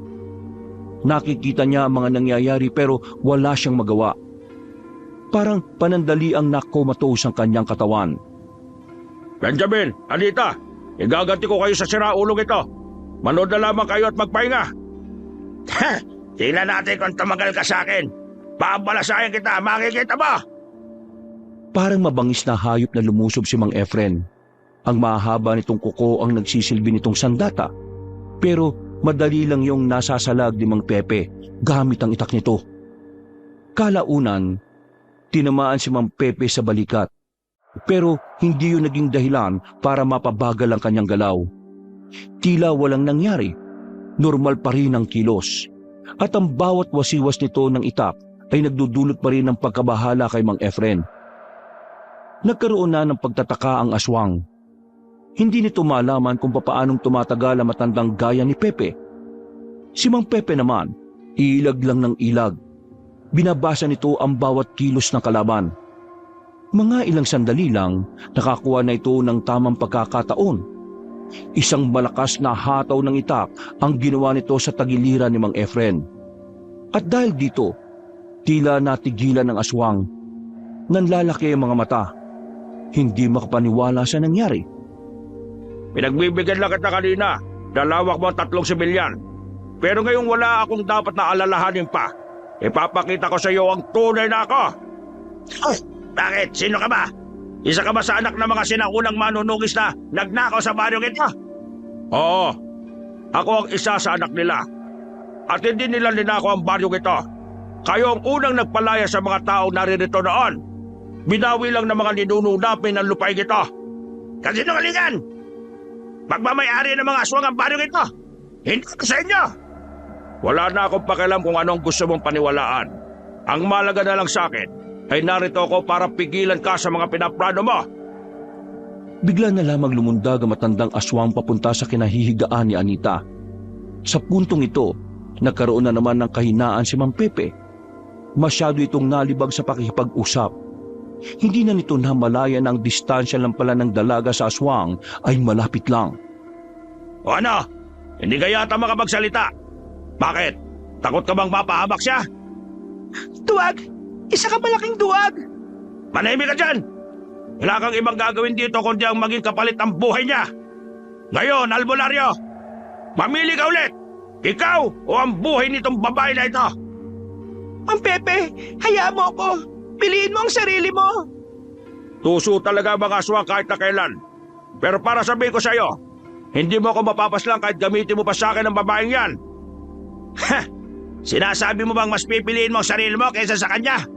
Mismo! Anong klaseng pinuno ka? Siya na rin naman ang nagsabi, di sige. Sige! Akala mo hindi ko itutuloy? Manood ka! Nang dadakmay na ni Mang Efren ng dalaga si Leeg, ay bigla na lamang itong nakaramdam ng sakit ng ulo. Nabitiwan niya ulit ang babae. Napahawak pa matandang aswang sa ulo niya na sobrang sakit. Anong nangyayari sa akin? Hindi ko suot ang pulseras kanina kaya mo kong hawakan. Pero ngayon, pasensya ka na lang. Kung kanino mo pa sana sinuot yan, di sana. Hindi ka nabitbit. Pasensya na. Akala ko kasi kasama kita sa lahat ng oras kanina Kaya naging kampante ako na hindi suotin to. Katangahan yan. Pambira ka naman, oh. Natuon ang atensyon nila kay Mang Efren. Hilong-hilo pa rin yun dahil sa pulseras na proteksyon ni Anita. Hindi na nagsayang ng oras si Mang Pepe. Mabilis itong tumakbo palapit at saka itinarak na ang itak sa tiyan ng aswang. Pero nagawa pang makapalag ni Mang Efren. Hinawakan nito si Mang Pepe sa balikat. Pinisil nito ng madiin ang parting yon. At sa puntong ito, nakaramdam na rin ng sakit ang albularyo. Hindi ako papayag na ako lang ang mamamatay. Isasama kita sa impka. Managinip ka ng gising. Mauna ka na ron. Sa langit ang destinasyon ka. Buong pwersang mas ibinao ni Mang Pepe ang itak. Pagugot niya, tumagas ang dugo mula roon. At kahit natakpan nito ng malapad itong palad ang tama nito, malakas pa rin bumubulwak ang pulang likido. Totoo ba ito? Totoo bang natalo mo ako? Anong nangyari? Hindi ka pa nananaginip. Lahat ng nararamdaman mo ngayon ay totoo. At lahat ng yan ay dahil sa kasamaan mo. Hindi ako papayag na hindi makabawi sa baryong ito. Hanaban ako hanggang sa... Nadapa na ang matandang aswang. Sinusubukan nitong makabangon pero kapag naitutukod na nito ang isang tuhod ay muli itong bumabagsak. Maya-maya lang din ay nalagutan na rin ng hininga ang pinuno ng mga aswang. Benjamin, Anita, natalo na natin siya. Magaling ang ginawa niyong katapangan, lalong-lalo ka na, Anita. Masyado mo kong pinahaga ngayon. Mang Pepe, yung katawan ko, bakit hindi ko maigalaw? Huwag ka mag-alala, akong bahala sa'yo. May babalik ko rin ang lakas mo. Benjamin, kaya mo pa bang tumayo? Oho, ako nang bahala kay Anita. Ako na hong bubuhat. Pabalik na mga kasamahan natin. Pagbalik nila, ideklara na natin ang pagkapanalo natin mga manunugis. At susunugin natin ang lahat ng mga bangkay ng mga aswang. Matapos ang laban na yon, agad na dinala si Anita sa bahay ni Mang Pepe. Mayroong mga pinainom sa kanyang halamang gamot. Mga likidong nagbabalik umano ng mga enerhiyang nawala. O mga lakas ng ugat na naapektuhan dahil sa pagkakaalog ng ulo. Umaga na nang maging maayos ang pakiramdam ng dalaga. Nakabalik na rin ang kanyang lola at kapatid. Po, anong nangyari? Ayos ka na ba? La, ayos lang ako. Nasaan si Nitoy? Bakit hindi niyo kasama? Naroon, kasama ni David. Pinakain ko na muna kasi gutom na raw siya La, mahusay po ba ako? Ay Diyos ko naman, oo naman. Muntik-muntikan ka na nga mamatay Mabuti naman at nagkamalay ka na pala. Naigagalaw mo naman na maayos ang katawan mo. Opo, maraming salamat po sa inyo. Salamat naman sa Diyos kung ganon. Magaling ang ginawa mo, Anita. Hindi ka naman manunugis pero pinakita mong kaya mo rin protektahan ang pamilya mo at ang ibang tao. Napangiti na lamang na malapad ang babae. Tinulungan na lamang siyang makabangon ni Benjamin at saka sabay na rin silang lumabas para mag-agahan. Sa mga sumunod na araw, unti-unti na rin naging maayos ang kanyang pakiramdam. Hindi na niya nararamdaman ang hilo. Kinakaya na rin niyang pumasok sa ekstrang trabaho. Matapos ang madugong labanan sa pagitan ng mga manunugi sa Taswang, naging panatag na rin ang kalooban ng mga tao. Mas naging maayos na rin ang pagtulog ng lahat. Wala nang pagkabahala sa gabi. Nadadaanan na rin ang karaniwang daanan ng mga batang pumapasok sa eskwelahan. Sa kabila ng mga nangyari, mas pinili pa rin ni Anita na mamuhay bilang simpleng babae. Mas gusto niya ng buhay na payapa at ang tanging iniisip lamang ay ang kanyang pamilya. Ganun pa man, naging parte na rin ng buhay niya sila Benjamin. Mas lumalim ang kanilang samahan at pamilya na rin ang naging turingan. Hindi pa man tuluyang umuunlad ang kanilang buhay, pero masaya pa rin si Anita dahil kasama niya ang kanyang lola at kapatid sa lugar na tahimik, payapa at napupuno lamang ng pagmamahal. Kontento na siya sa bagay na yon at wala na siyang mahihiling pa kundi ang kaligtasan at kapayapaan ng kanyang mga minamahal. Wakas.